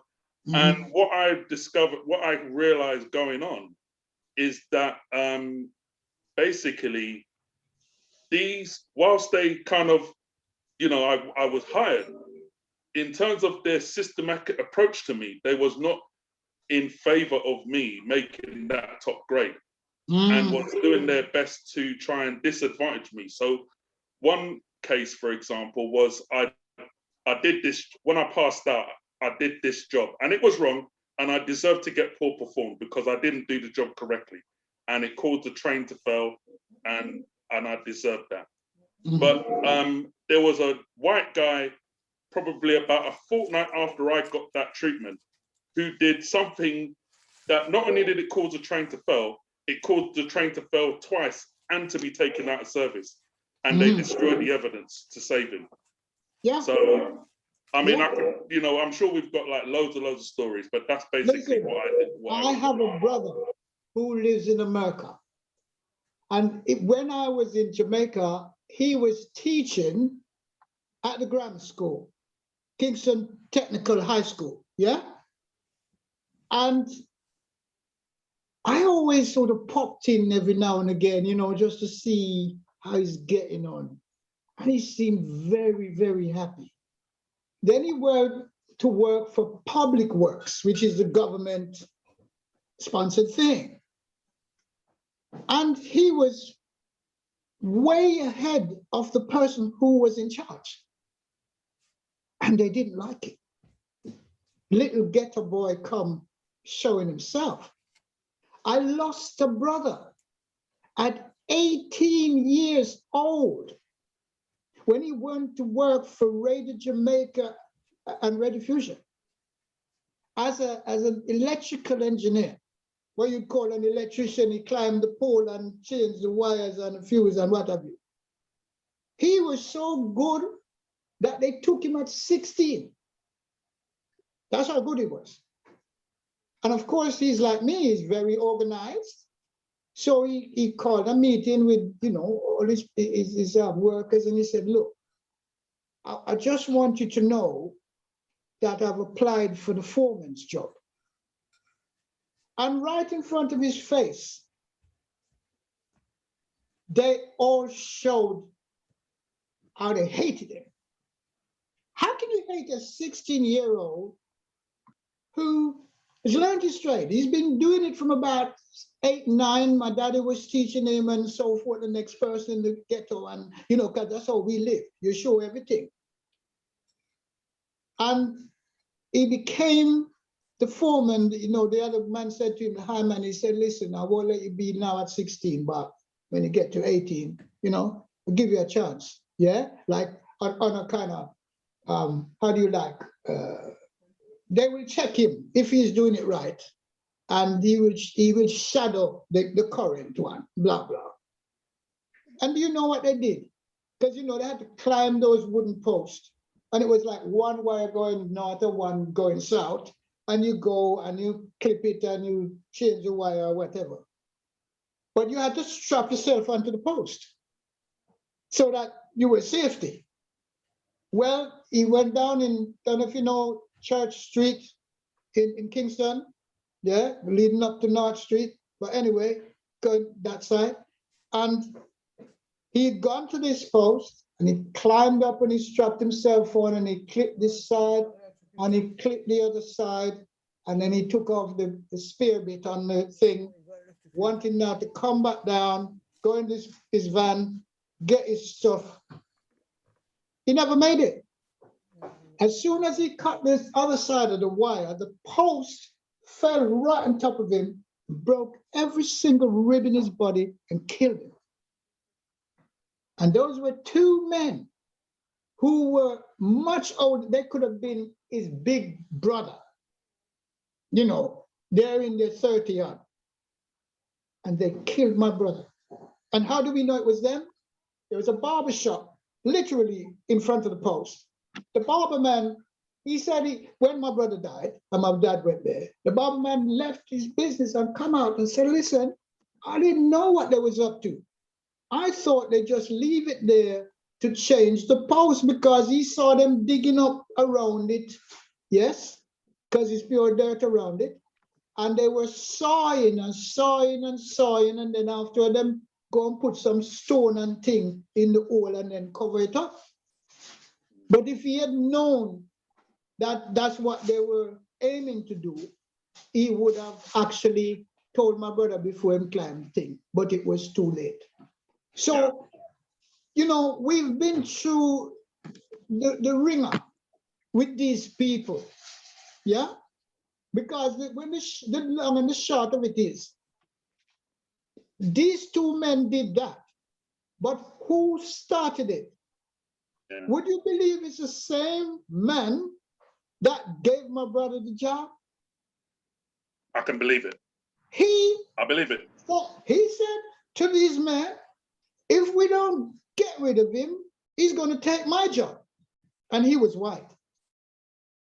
So I'm sorry to hear what you've been through, my brother, but let me say this.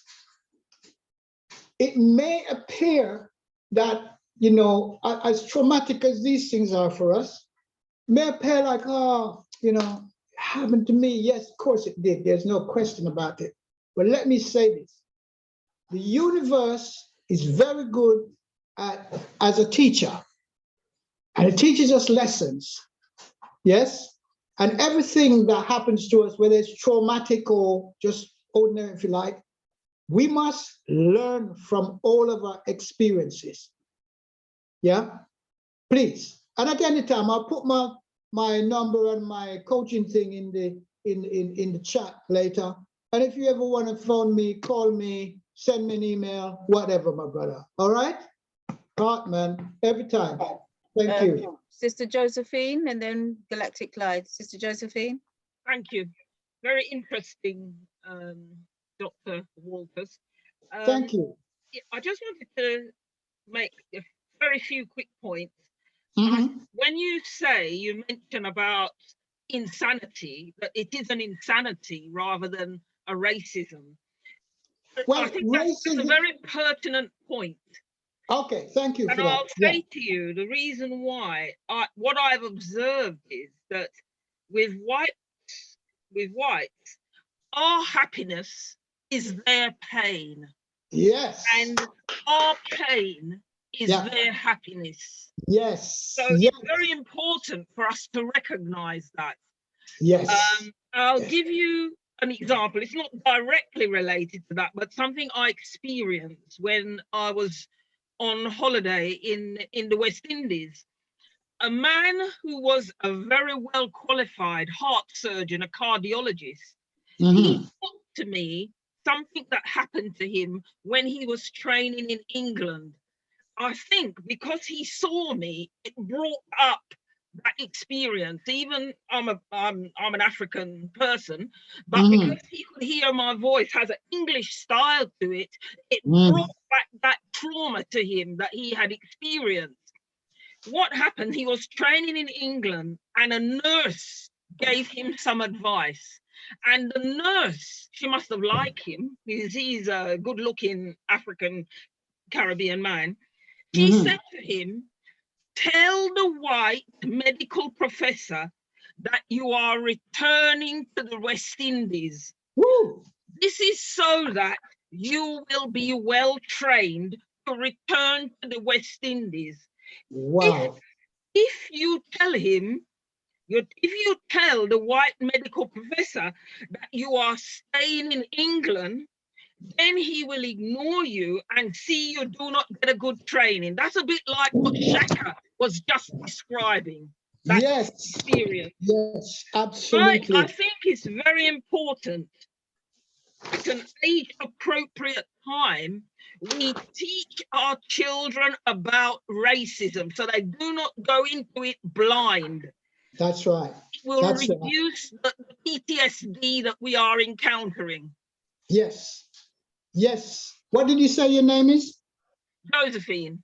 Josephine, oh, listen, each of you have contributed in such a huge way to me. Because like for me, we have got to, we've got these things happening to us, and where is it? Where is it? It's still with us. It's still with us. I want to encourage you and probably, if you're interested, teach you how to unload all of this. So you may have more space in which to utilize your brain to more creative resources.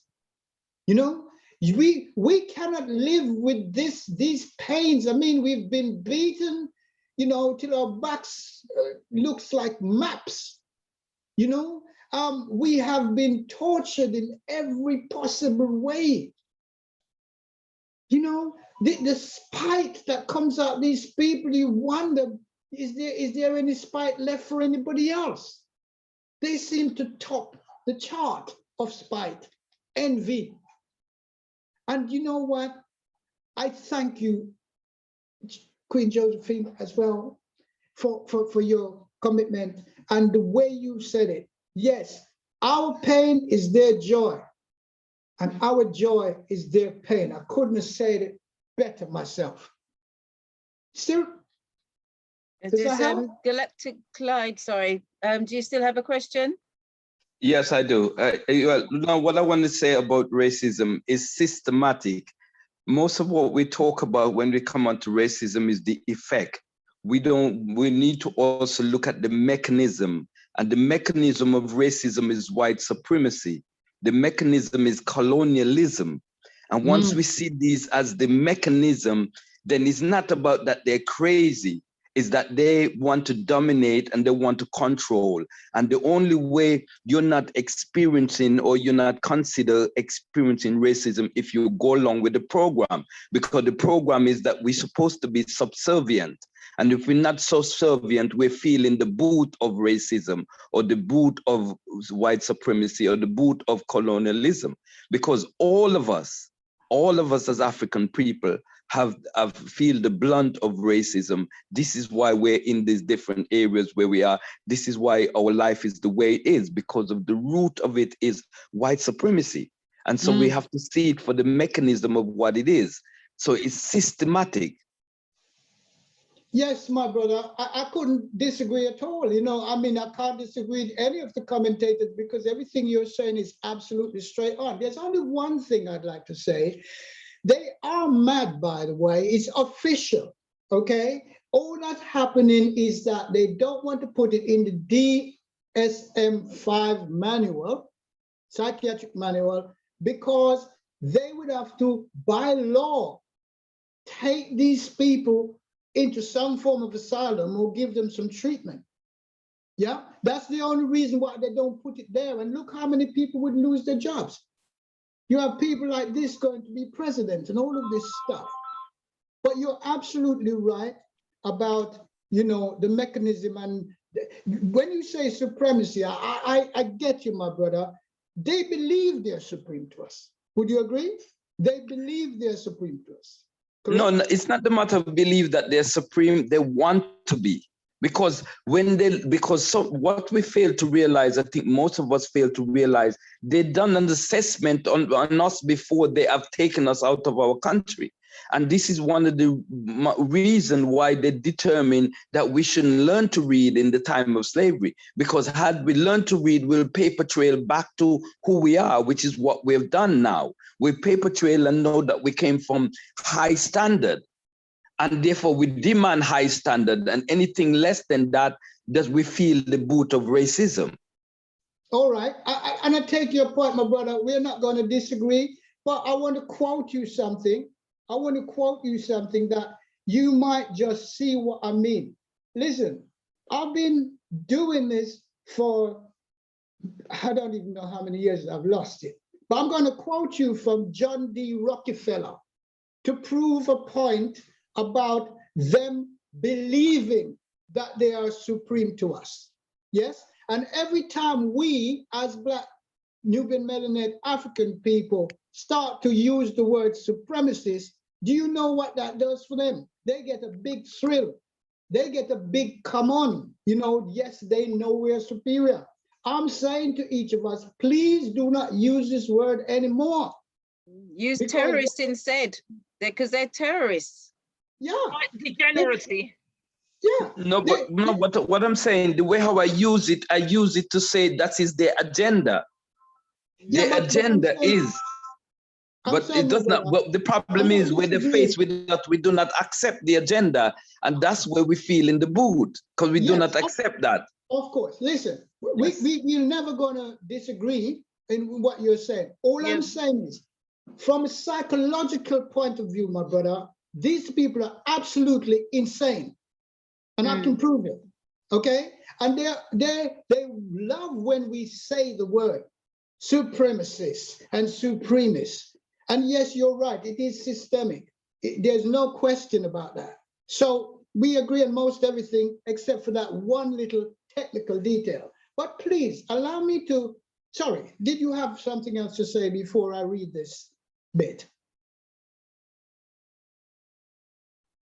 You're muted. You're muted. That's okay. That's fine. I've said the bit. Yes, thanks. I think you're both saying the same thing, but you're coming at different angles.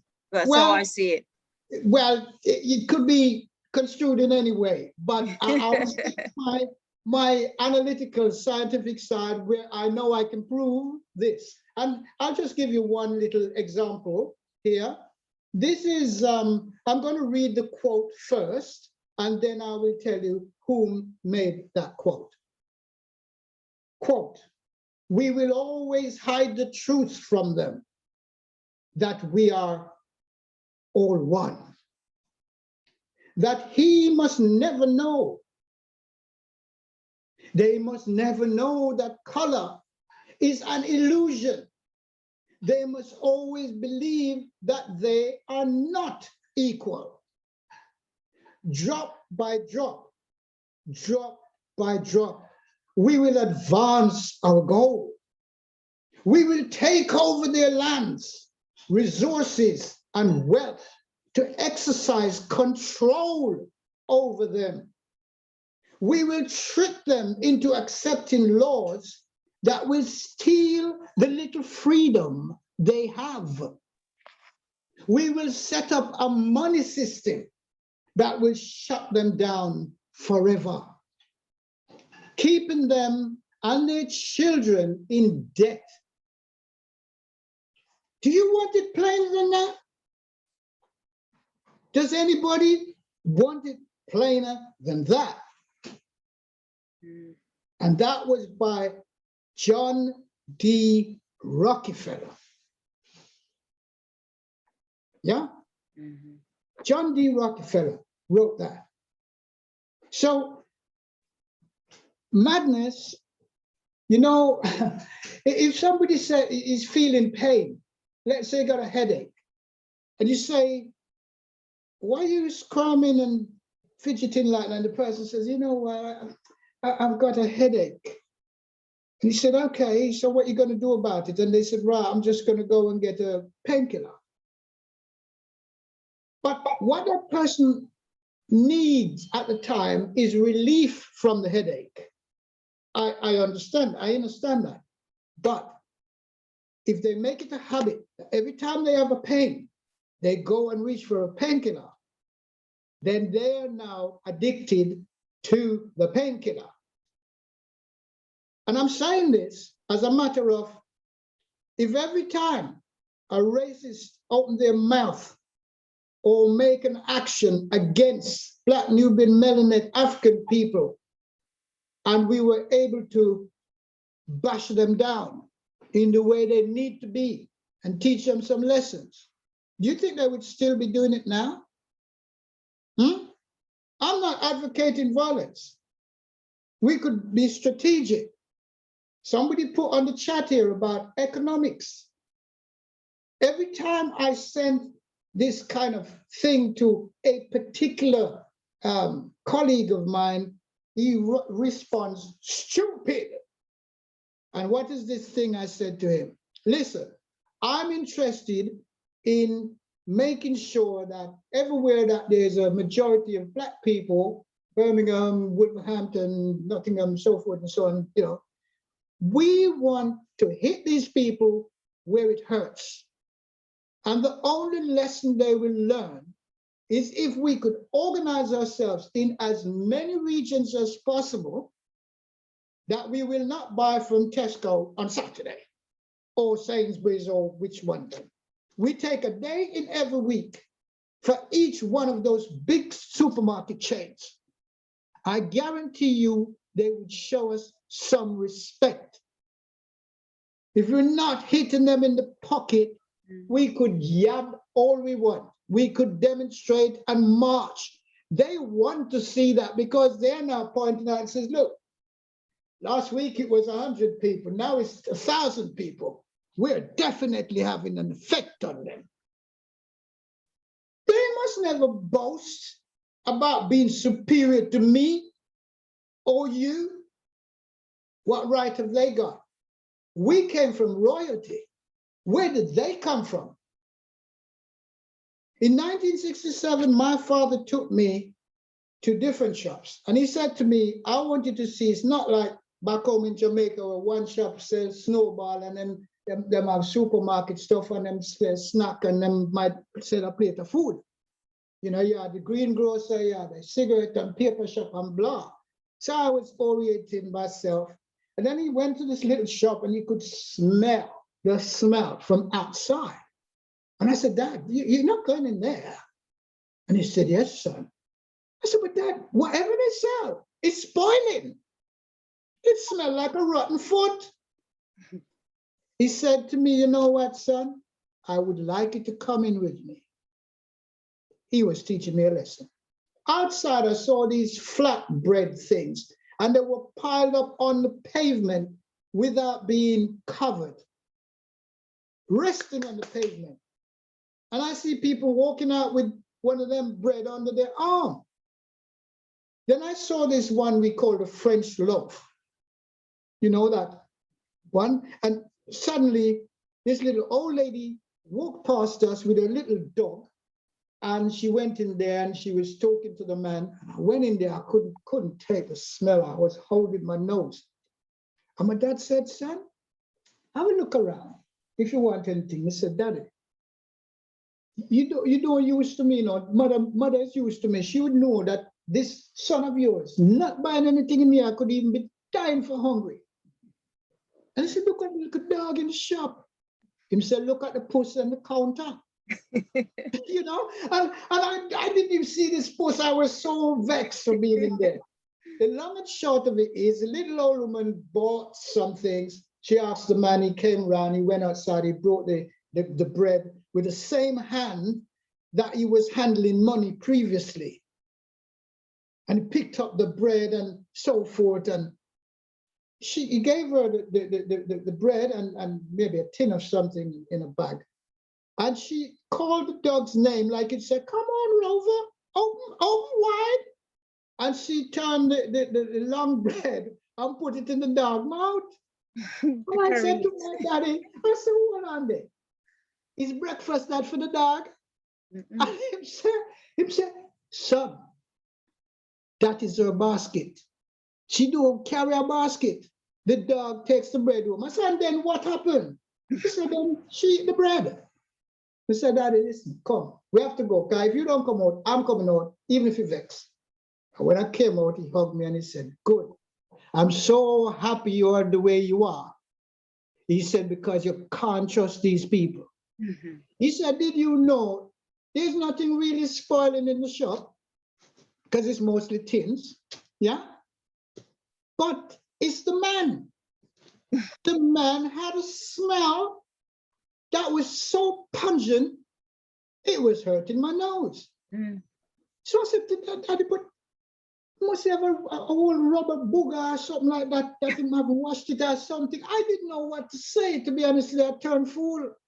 And Daddy says, no, what you will learn when I carry you down the road down in Hackney, because I used to live in Dalston. He said, I will show you a public bath. Now, of course, I'm coming from Jamaica where I have shower. Yeah, I do have not a bath look like, except when I go to my rich cousin's house. They have a bath and things like that. We have cold water shower. So I said to him, but Daddy, they don't have no water over here. He said, yes. He said, come with me. And I go down to Hackney with him. And he showed me a public bath. And I said to him, so Daddy, when them come here and bathe now, who wash out the bath? I'm sorry, they pay somebody to do that for the next person. So, well, not me, not going up with me. If where we live do have a bath, he said, no, we have a bath. We have a bath, but you have to punch it, you have to put money in it. It's all right, cool. Then he explained to me when I was coming home, he said, son, these people don't know anything about hygiene. He said to me, they'll go to the toilet and don't wash them hands. Now all this sounds like a movie to me. Because when I write to my friend and tell them, I'm asking me, when is that film coming to Jamaica? Because they couldn't believe it. But I'm just showing you. Eventually I learned that for the ones who had a bath, they actually had a dog. The dog was bathed first in the water. Then any young baby or child, then the older siblings. And these are the people who was telling me that I must go back to my country. I was happy when them said that. It's just I didn't see my daddy for many years and I didn't really want to leave him because I'm sick. Otherwise, you wouldn't know me. I'd just still be in Jamaica. You see? So racists are only doing these things, as I think it was Sister Josephine said. They are afraid of us. Their fear is in the limbic brain, which I pointed out, which is our temple, and it's wired to our central nervous system, which is our skull, and our brain string that goes down into our vertebrae. That is our central nervous system. That's upstairs, but there's wiring going on. And it goes down into the tummy area. Where do you feel butterflies? Well, them call it butterfly, but it's a little nervousness sometimes. In your tummy. Dr. Linden? Yes. You got to try and wrap it up because we've got Pi ratios coming on as well. So the time is very short. Yes, and, he told me that I see. Yeah, okay, I've got to go. All right. Well, listen, I've only just broached the subject. All right. It's not fair to leave you pondering whether or not there is more. But let me quickly say this. Today, this year is the anniversary, sadly, 2 anniversaries. It's an anniversary of the Okese massacre in Florida. It is the anniversary of the Black Wall Street when we were abundant. And this is the fear they had. We were doing too well, and they decided to burn us out and even bombed us from planes as if they're in a war zone. Right. These are the mad people. Then you've got the Christian ones, Jones massacre in Guyana, and you also have the Tuskegee massacre as well, all working here. Then there's one more, the Casual Killing Act of Virginia. These are all anniversaries. And what was that all about? Because a man called July, he actually organized for them and paid the poll tax for Black people to go and vote. And after they finished voting, they were shot upon and burnt, and they never returned to there. So just a couple, one more thing, well, 2 more small things, okay, small things. I know you gotta go. I've got here, religion has destroyed Black Nubian melanated African population's ability to see us as being superior to white. This is such a very stark fact. If our babies and young children prefer the white image of a doll to the Black one, what is the probability of us convincing them that we came from royalty? I want to leave you with that. And this very final point, France is making 500 billion, whatever the money thing is, out of Africa. There are 18 African countries that they're stealing from and forcing them to pay them their money. I hold this as something I would sacrifice my life to go and help fight in Africa if I could, if it's even to throw a stone to stop France from doing this. But it doesn't seem like some of our corrupted leaders, we have one in Jamaica too, that is any example to us. I approve this message. Thank you. Thank you, Dr. Ashe. Linden. You're welcome. Ashe. It was Ashe. fantastic. Thank you, Dr. Linden. And we move swiftly straight over to Pi Ratio. It's a good job you've done your introductions already. Apologies for those who come in late and haven't seen the introduction from Pi Ratio, but Pi Ratio, the screen is now yours and welcome. Dr. Linden, my brother. Another masterclass. You know, your words, yeah. You know, if because I listen to you very attentively, and you say some heavy stuff, you know, and unless one is making notes along the way, a lot of what you're saying goes over and goes sideways. I'm telling you, you know, because, you know, but I love what you say. I love what you do. And it's always an honor to come after you. It's always an honor, sir. So I just want you to know that. All right. Thank you, my brother. I It's an honor introduced to listen myself. to you too. Sorry. I said I it's an introduced honor to myself. listen. Sorry. Go Let me ahead. finish. Did you say something, sir?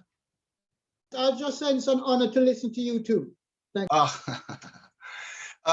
I introduced myself earlier, but for those who just joined late, I'm a maths lecturer. I lecture in mathematics. It's my passion. It's my #1 thing, and I will talk about it all day long. So I'm just going to cut straight to the chase, and I'm going to keep this very, very simple. Is it okay if I share my screen? Auntie Jean, you're on mute. Sorry, you want a screen share? Can I share my screen, please? Yes, just a sec. Thank you very much. All right. Okay.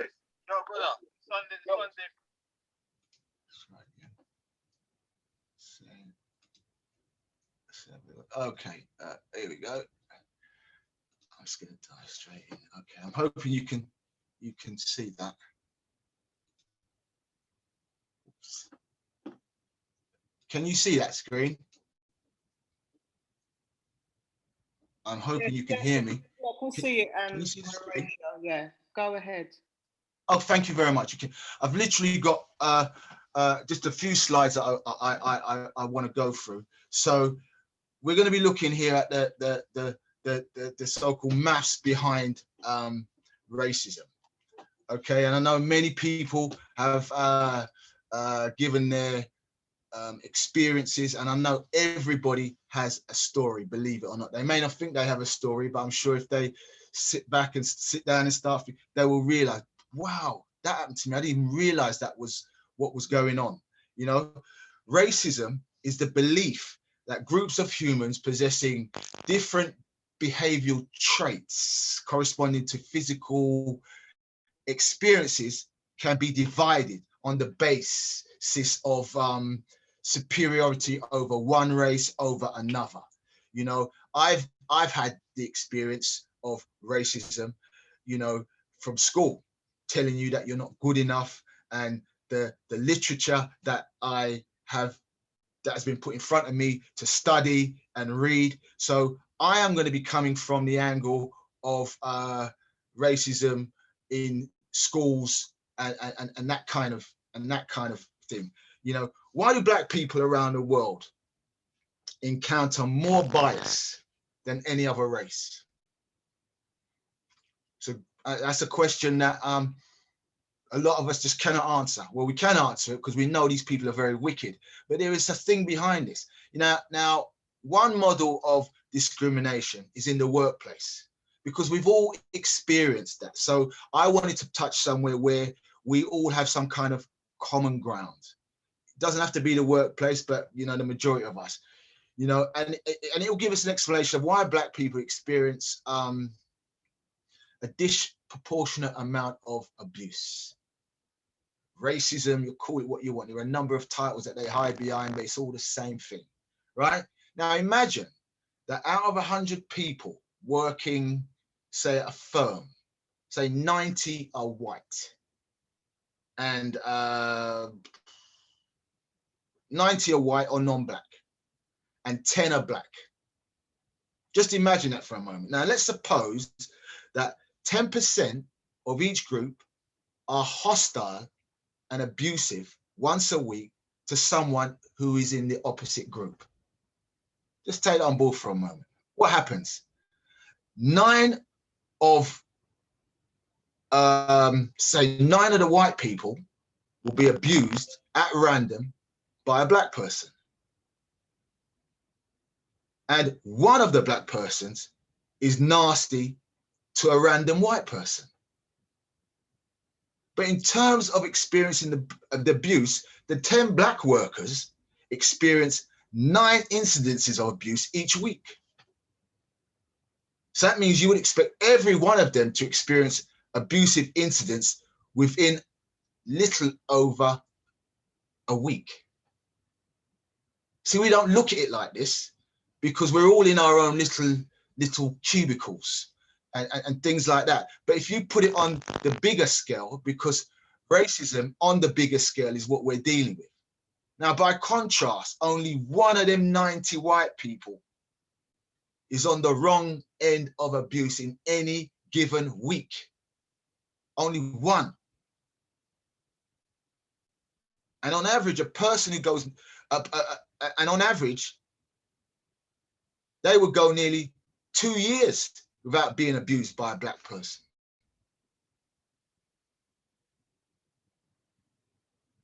And if you look at the expected number of abusive incidents from one group to another receives, the ratio is, and between the two is, because there's just no comparison. There is just no comparison. And as long as we are buying into their system, we can't expect nothing more than what we are currently getting. Now, this ideology that I'm telling you about is similar to Lancaster's law of battles, because Dr. Linden described racism in his opening, whereby he highlighted the fact that racism is like a battle or a war, which they thrive on. I particularly made an, I thought that was really important. Now, the imbalance I highlighted earlier could simply be reduced if they wanted to by employing more black people, if they really wanted to sort that problem out. But I don't want to dwell on that. I want to look at our children. Now, a brother mentioned about being paired off with less adequate technicians, and there are many stories similar to that. All right? I forgot my slide. Okay. And there are many similar stories to that. Now, if we are able to teach our children to see racism as an idea that's expressed through behaviors, institutions, and cultures, rather than some immutable character trait, we free, because what we're doing, we're freeing these people from seeing things more accurately about us and allowing them to have openness to change. Because a lot of us are actually encouraging their behavior. Because in the schools, as the theory goes, yeah, white and Asian students consistently are at the top of the maths achievement rankings. That's a fact, you can check it out. And blacks and other non-white students continually trailing behind. Now this, the data behind this goes back to the 1950s. Black students on average have been getting the lowest marks across the board in the schools since the 1950s. Now, is that a technicality? What's going on there? Something's not right. You find teachers start to expect worse performances from certain students. They start to teach lower content, and they start to use lower level maths instruction practices. I've seen it for myself. Now, by contrast, white and Asian students are given the benefit of the doubt and are automatically afforded the opportunity to do more sophisticated and substantiative mathematics. Now, the consequences are classrooms where Asians are not excelling in mathematics is seen as an oddity, and black students excelling in maths are seen as outliners from other black students or a freak of nature.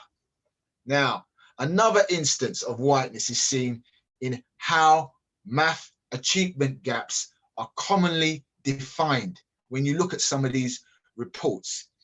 Now, even though research shows that Asian students on average outperform white students in mathematics and many other subjects, this underachievement receives very little attention.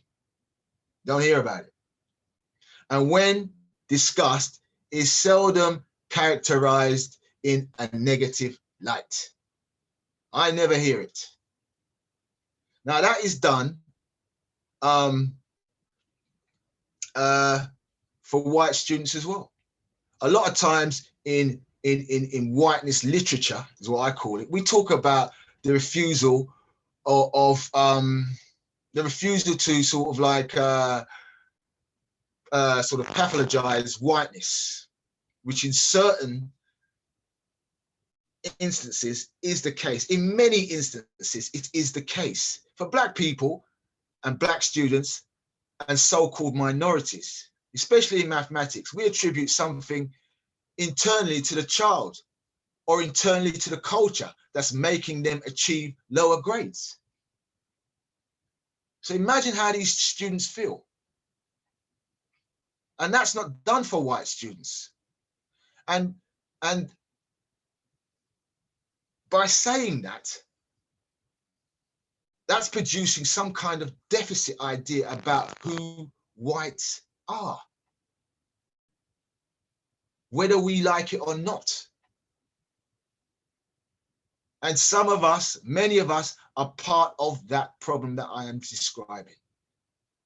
In practice, right, whiteness can create a self-fulfilling prophecy. Somebody mentioned that earlier, where many of our children receive habitual repetition of basic mathematics. For example, counting apples, counting brownies, completing worksheets, while other children are given rich, real-life problem-solving tasks.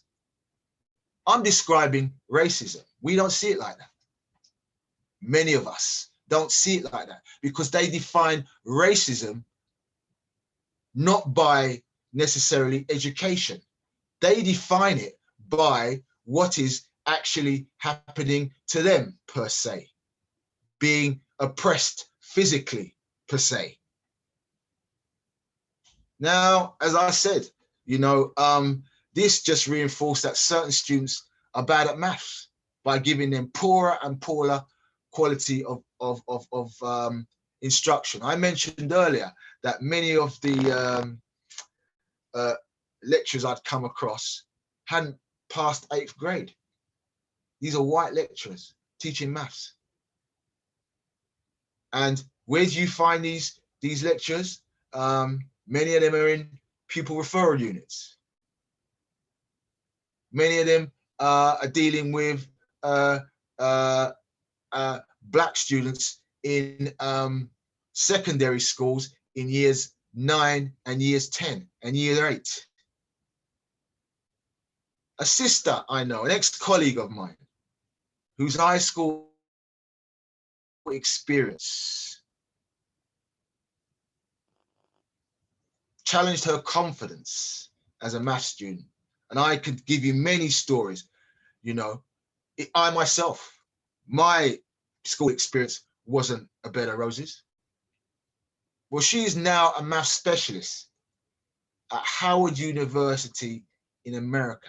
Now, the sister is focused on using native language and culture to support the academics of her Black students. We can talk about racism, as Dr. Linden said, until the cows come home. Unless we start doing something and planting seeds, nothing is gonna change. She was described as a maths nerd for teaching philosophy, combining philosophy with mathematics. Her teaching is grounded in breaking down the negative thoughts and ideas that her students held about mathematics before she got there. Now, if we're able to give our students quality understanding of mathematics from an early age, teach our children the power of mathematics, start by putting simple, real life problems in front of them and showing them what units of mathematics is required to solve that problem and how to break it down. If we have children who want to get into a certain profession. Give them the understanding of the mathematics behind that profession. If you have somebody who wants to be an architect, why would you teach them the maths behind ballet dancing? It doesn't make sense. And that is what's going on. In the schools, they learn pure mathematics. In industry, you learn applied mathematics, or applied mathematics is what you are exposed to. So why not give these children the opportunity to learn applied mathematics? Many of the higher grade Asian classes and white classes, that's what they're taught, applied mathematics. And for me, that is the problem. That is the resolution to, as I said at the earlier start of the show, the problem. We don't have a mathematical understanding. If we did, racism wouldn't be a problem of ours at the moment. When I say a problem of ours, we wouldn't be on the end of it. We would not be on the end of it. If we knew we were part of mathematics, the African continent would be a fortress, would be an absolute fortress. But we don't have the understanding. That's why we sell out.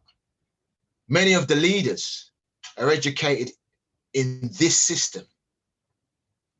And they go back and just implement what they have been taught, not being flexible in any shape or form, just looking out for themselves.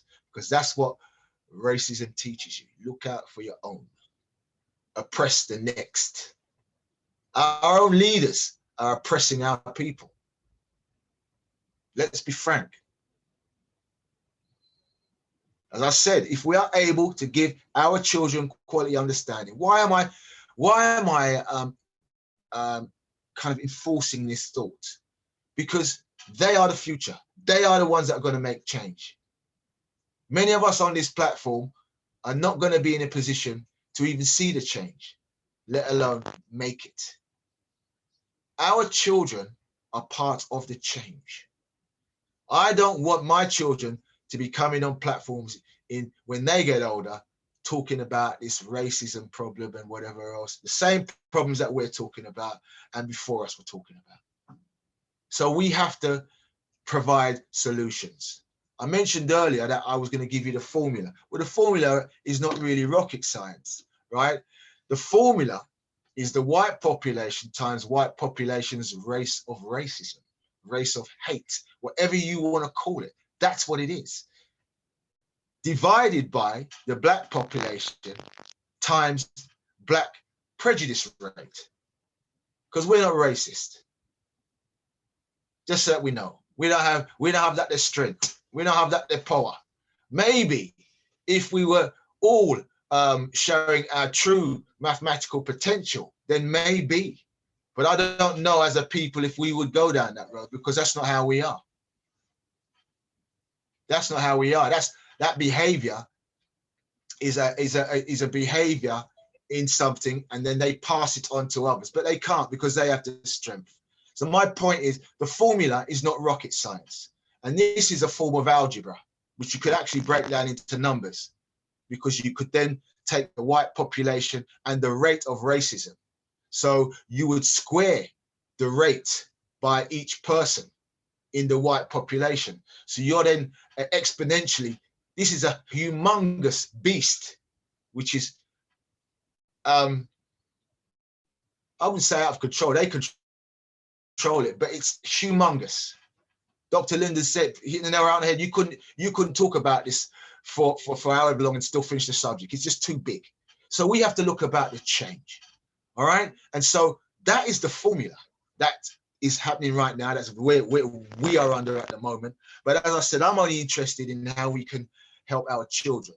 And so the final slide actually looks at the teachings that we can give to our children when teaching mathematics to get them in a position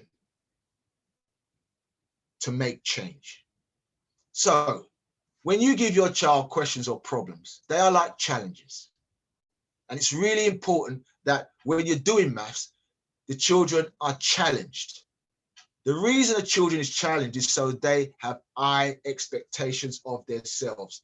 Many of our children are not given that opportunity in schools because, as I mentioned earlier in my presentation, the expectations of us are not that high.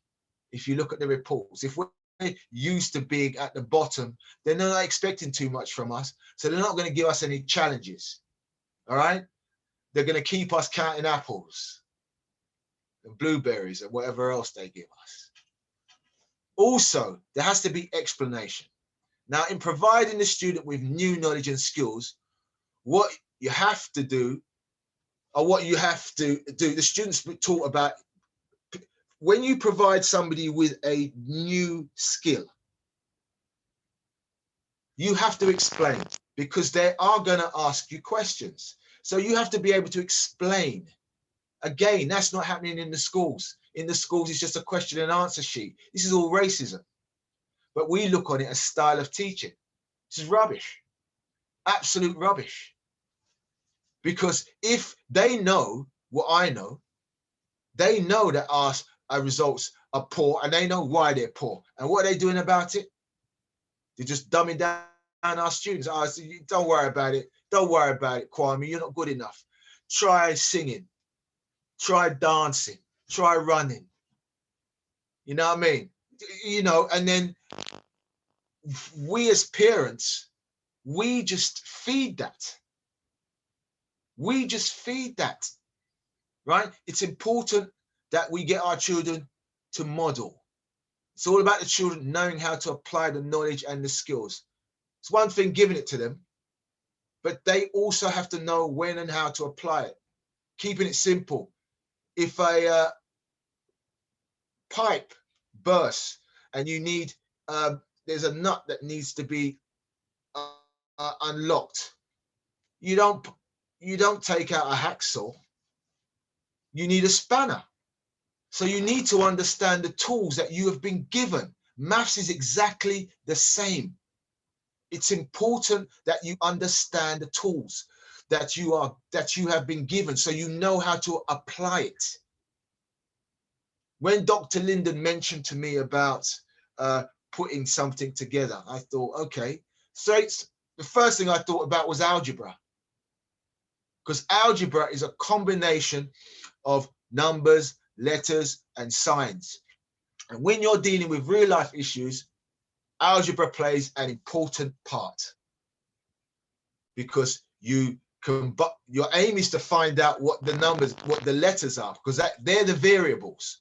The reason, if I go back to this last point here, the reason, if you notice, there are no numbers here yet, because you'd have to find out, you'd have to put the number for the white population, and then you would have to work out the population's rate of racism. These are all what we call in maths variables. They go up, down, and indifferently. So you can't put a number to it straight away, but once you have it in a formula, at that moment in time, you can then put a number to it and get an answer from it. But the answer you get this year may be different than the answer you get last year, because, as I say, these are all variables. All right. So getting back to my point and the students, it's really important that we allow our students to deliberately practice what we have given them, the knowledge and the skills. And if they're not being given new knowledge and skills at school, apart from constantly counting apples, I keep droning on about it, but that's what's going on. When was the last time we went into the school, as parents, and sat down in the class, their maths class, to see what was going on? But it goes back to many of us being afraid of maths. No, there's no way I'm going in there, because trust me, I didn't want anybody to ask me nothing. I didn't want them to look at me. And that is what we are passing on to our children. Do you understand? Whereas if we give them this understanding, they would understand how segregated and racist their teachings really is. Because if they understand that they are originally the original mathematicians, and this is how the original people passed on information. They call it TEPHESEP. T-E-P-H-E-S-E-P. TEPHESEP. That is the teachings that we were under. And we were doing fine until we were rudely interrupted. And we need to be going back to basics. When our children learn maths, for example, there are gaping holes in their knowledge, gaping holes. They may understand addition well, but a little bit rusty on subtraction. Very little knowledge on multiplication, and hardly any knowledge to talk about division. And they are not to blame. If you have any gaping holes in your maths knowledge, you are not to blame. You have to blame the one that was teaching you. The brother mentioned about being paired with some low-level engineers. If he had continued on that path, all he would have known is the little knowledge that they know and the way they implement their knowledge. But he stood firm. Many of our students don't have the gall for that. Or if they do express themselves, it's deemed in a way as being troublesome, causing problems, because they don't understand how our children think and how our children understand things. Why? Because a racist mind cannot teach our children. Let's be clear on this. Let's be very, very clear on this. Many of us must say, oh, you know what? I've got some white friends and all that. And I'm not even going to go down that road. Do you understand? I look at the maths, I look at the makeup, and I apply. You might say you have a cat that's very calm. Stick that cat in a corner where it can't get out, and you see if you don't try to scratch your eyes out. You keep this very, very real. So yes, they may be nice because you are a path to where it is they want to go. Or, you know, by associating with yourselves, it opens a few little doors down somewhere where they want to go or what have you. You are a tool in their tool pan, or you are a pawn in their game of chess. We need to teach our children their rightful positions are kings and queens on that board, not no pawn business. And I don't want our children coming up to be a pawn on the chessboard of these people, because that's how they've got all of us at the moment, many of us. And so it's also important that our children have feedback. Allow the students to ponder on how to better their knowledge and skills to benefit them in the future. If they are being given the opportunity to question what they've learnt, if they're given the opportunity to go and reclaim the knowledge that has been given to them, because when you understand mathematics, you don't have to think. Because if I say to you, what is 5 times 5, you don't have to think about that. That is sitting somewhere in your in a pocket of memory, and you just have to go and bring it out and regurgitate it. You only start thinking when you don't know. And our minds are like a bit like pinball machines. You know, when you ping that ball, it goes up and it goes around. If it can't find a memory point to slot in, it bounces around. If it doesn't understand the information, it jots around. And you know, and I know that that ball, it jumps around and it's like it's creating chaos. Well, imagine a child, a student who's going to school and is not understanding what they're sharing because of the way it's being delivered. They become chaotic. They become confused.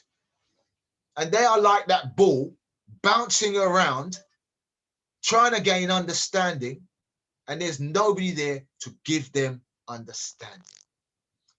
So I'm not going to drone on about this, but I just want you all to know the importance that mathematics plays in the issues, not only that we're talking about today, but all of the other issues that come on this platform. If you dig deep, you will find that maths is the underlying pin under all of this. And this scourge called racism, many of us walk around with it and stroke it and are glad just to try to talk about it and what have you. But we got to do something about it. We know the pain we went through. Why are we putting our children under the same duress? So that's where I'm going to end. But I want to just remind those on the platform that Sister Jean has a link on her page somewhere. She has a link on there. And that link will take you to an area that gives you an insight to a little bit of mathematics. It's got a free e-course on there. It's a free e-course. Don't have to pay out any money, where you can just go on there and you can sign up for that free e-course. And it's a 4-day free e-course. And you'll get a video each day, and it will break down elements of mathematics to you in a way that's quite pleasurable. And at the end of that, there is a video on memory, because it's really important to understand that when you are learning this sort of stuff, you have to be able to remember. And to remember, you have to retain it. And so it gives you some little insights. And as well as that, if you do click on the link and you do subscribe, and the fee is minimal, 50% of that goes to the Garvey Village. So those of you who say you're supporting this and all one is doing is coming on and soaking up the information and doing nothing with it. Now, I'm not suggesting that anyone on this platform is, but if there are, this is a way of supporting a very worthy cause. And also, it's a double-edged sword. Or not a double-edged sword, but I call it that, but you're also getting educated in the process. All right, so that's where I'm going to land. Sister Jean, it's always a pleasure. Always an absolute pleasure. And I'm humble for you allowing me to come on your platform and share my wares. And I hope I haven't bored any of you on the platform. To the contrary, thank you so much. Thank you. That's absolutely brilliant. And also at the tail end of all the videos, the tail end of all the emails that I send out, Pi Ratios, the link is there to take you straight onto his site. And as I said, there's a whole load of different courses there that you can have a look and join, as well as the free one. So Pi Ratio, thank you very much. You're very welcome. Thank you. And as I said, I had to apologize because it almost didn't happen. So which was my fault. Not a problem. I fully understand. Fully understand. Okay. So thank you very much. Before we say our thank yous to everybody, we do have, is there information going for the mango tree, under the mango tree? Is that in the chat? Sister says? Yes, so I'll put it in the chat. I'll repost it again. And also the link for Pi Ratio, has that been put in as well? I've put in its social details and so forth. So I'm looking for the other. God, I feel like a beaten slave here today. It's all right. The whip's behind my back. I haven't drawn it out yet. Yeah, all right. Yeah, I'll put it in a few moments. Yeah. Okay. Thank you. So also, do you want to share in regards to Liverpool as well? Yes, I was going to kind of do it in order because Sunday morning we've got a trip to Epping Forest, Galactic Clyde, would you like to enlighten ones and all? Galactic Clyde? Yes, coming in, yes, Galactic Light here. Yes, we have a trip to Epping Forest, learning about the importance of the sacred birch or the birch tree, and we'll have a certain type of talk or mini ceremony in connection. And as I don't know if most people may have seen the talk I did on the silver bullet of health in connection to the birch. So we'll be talking about that. It'll be a trip of a lifetime in connection to, the sacred birch, because there's an area in Epping where there's a lot of birch tree, and we'll be visiting, and we'll have some talks, some things that we wouldn't discuss right on the platform tonight. But yeah, looking forward to see everybody. I think, do we have the information on it? Would you like to give out, because remember we got some people listening on Black Culture Radio.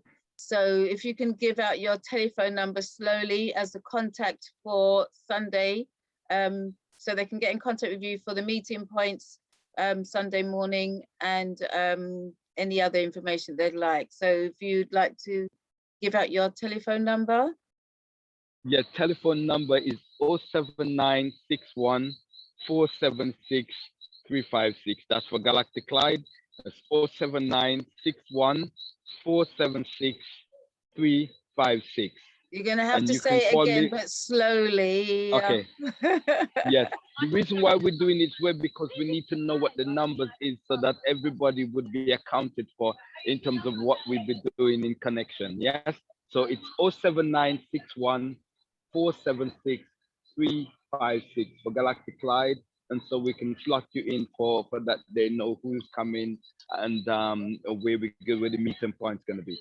Okay, it's a free event, and we do accept donation for the Garvey Village or for your pickup, because we'll have van service available. And so yes, just give me a call. Okay, I've also put it in the chat as well for people, so they know the pickup points and so forth. Yeah. All right, Galactic. Yes. Thank you. Time is changing. We got to get more back into nature. Thanks. Okay. All right. And I just reiterate on that. It is a free event, but we appreciate love donations to put towards the petrol to get you there. Okay, and that is for Saturday morning. Galactic Clyde's telephone number. Sunday. Did I say, what did I say? Tomorrow? Oh, Sunday morning. Saturday. Yeah, that's not like tomorrow. Sunday morning. So get in contact with Galactic Clyde for the finer details. Also on Sunday, later on Sunday in the evening, you've got Auntie Jean's African Culture Market, where we have our brother Mervyn Barrett. We also have Brother Jammers and also Dr. Nick. And that is Sunday. I think I put that in the chat already. Telephone number, if you want to get in contact with me, is 07961 886 032. I shall repeat, 07961 886 032. And that's information for Sunday, Auntie Jean's African Culture Market. Also, we have a trip going to Liverpool, and I'm just going to put up the flyer. I have put the flyer into the chat. There's a flyer there. I have put the flyer into the chat. As I said, it's a trip to Liverpool, great fun-packed entertainment trip of a lifetime. We're going to the history. We're going to the Slavery Museum. We're also going to the Lake District. We're also doing some other bits and pieces as well.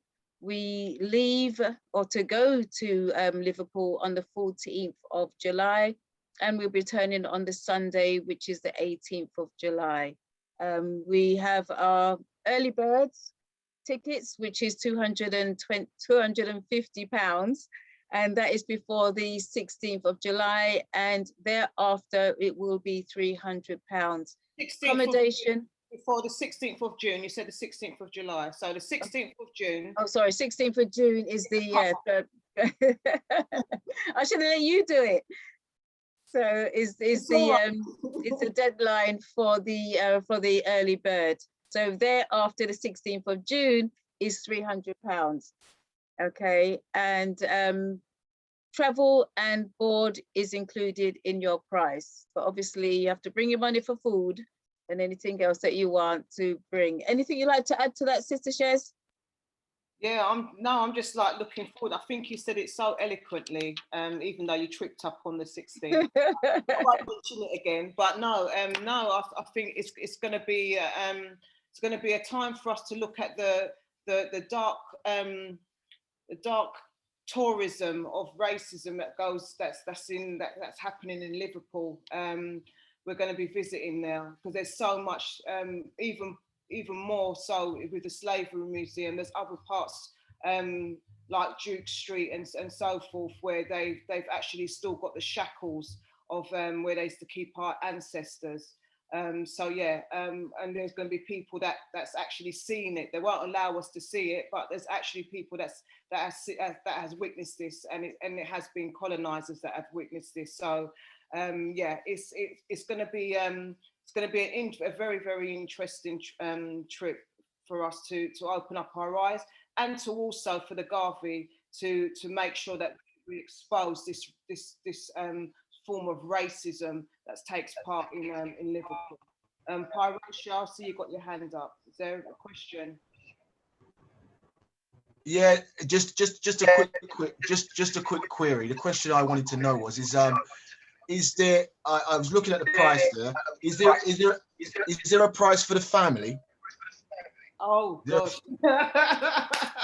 Oh wow. Okay. Depending on how big the family is, how many beds you need, because we can go by that. Right. No, I was just asking because, for example, we're a family of 5. Okay. So I was just interested because it says the early bird price is £250, so I'm assuming that's per person. So Yes, I was just trying to understand: is there a family package price? Well, we could look into it for you if you're serious. Yeah. Right. Yes. Okay. Well, I'm sure there's many other families who may be interested, so I Which just is kind of wanted to know. It's a good question. It's a good question. I think Galactic wanted to come in and say something. Go on, Galactic. Yeah, anything to do with the family package, they would have to they can call me and we'll work out the family, how much the numbers are, and how we can what discount or whatever is going to be done in connection. That was the decision we made. Yeah. So just give me a call in terms of the family, so we can know any family that wants to come, so we can iron out how much, what the number is, and we can work it out in terms of adults and children. Yeah. Fantastic, and I can see that's your number there on the flyer. There is it? Yep. That's correct. Fantastic. The same number. And it's also on the email that Auntie Gina sent out as well. I just want to bring in Anyana because yeah, go on, Anyana. Oh, thank you. Right, I'm from Liverpool. And, no, you don't say. You put on the accent. I will never and this is a very soft accent, so wait till you guys come up here. You're gonna struggle. No scouts. I don't hear the scouts. You're gonna struggle with the scouts, but yeah. So I think equally, well, the trip is a trip of a lifetime.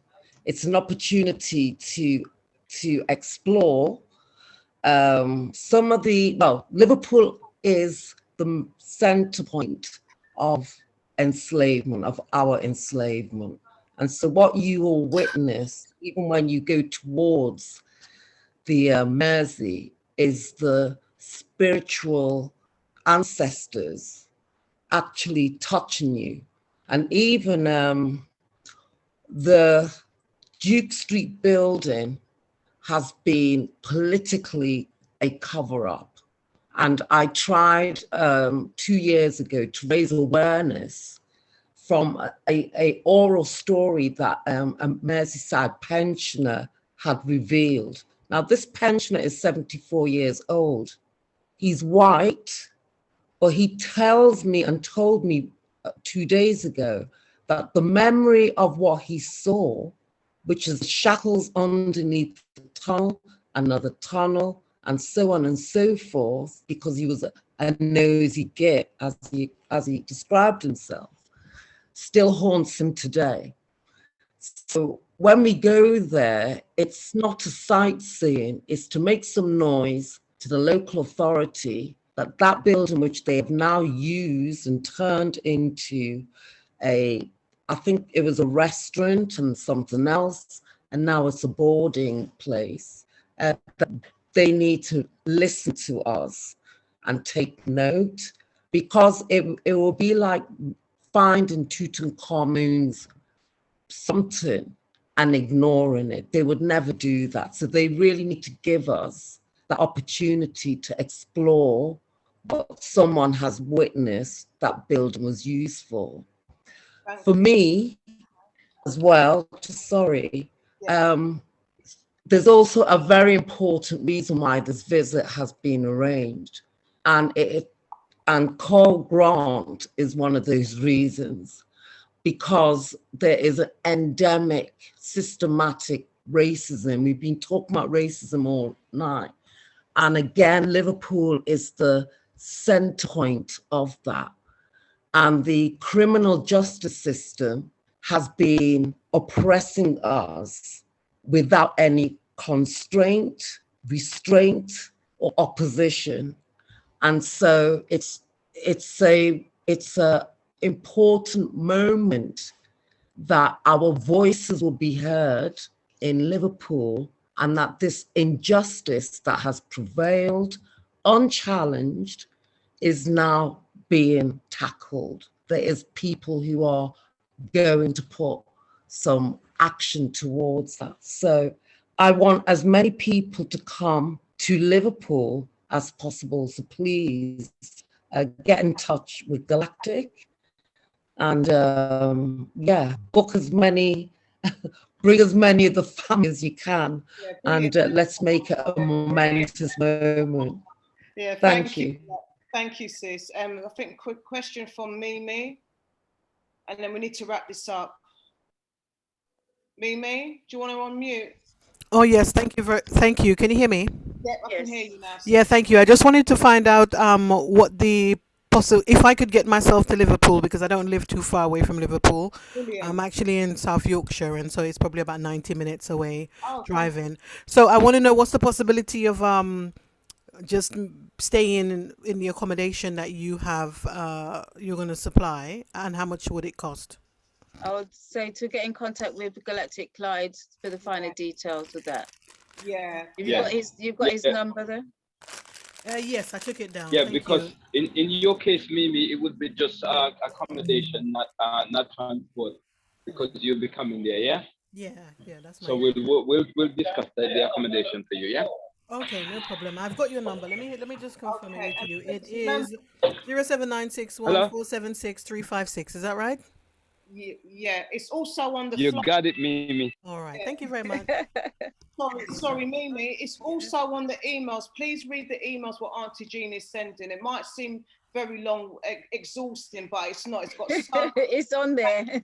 No, it's got so much important information there. So, and Auntie Jean, she does spend her time putting all this together. It's, and it's imperative that we do actually read these emails. So if we read it from top to bottom, you'll see all the information there, especially with Galactic. This flyer is in there as well. So please, I'm just imploring everyone, please read the emails thoroughly. Yeah. Okay, will do. Thank you very much. Thank you very much, Mimi. Okay. Thank you. All right, I'll leave it over to you, Nassis. Thank you. And I'm stopping screen sharing now. I have put the flyer into the chat. So if you go up into the chat, you can actually see the flyer, be able to download it to your own devices. Also, if you click on the 3 dots at the by the chat, you can download the actual whole chat to your device. So all the information that you want to catch up on or see, you can actually see. Yes, sis? Sorry, I just wanted to say that we've got like a limited number at the moment. Did you want to say, do you want to expand, or do you want to say anything about that? No, you carry on. I knew you was going to say that. So, yeah, we've got, you started it, so finish it. Yeah.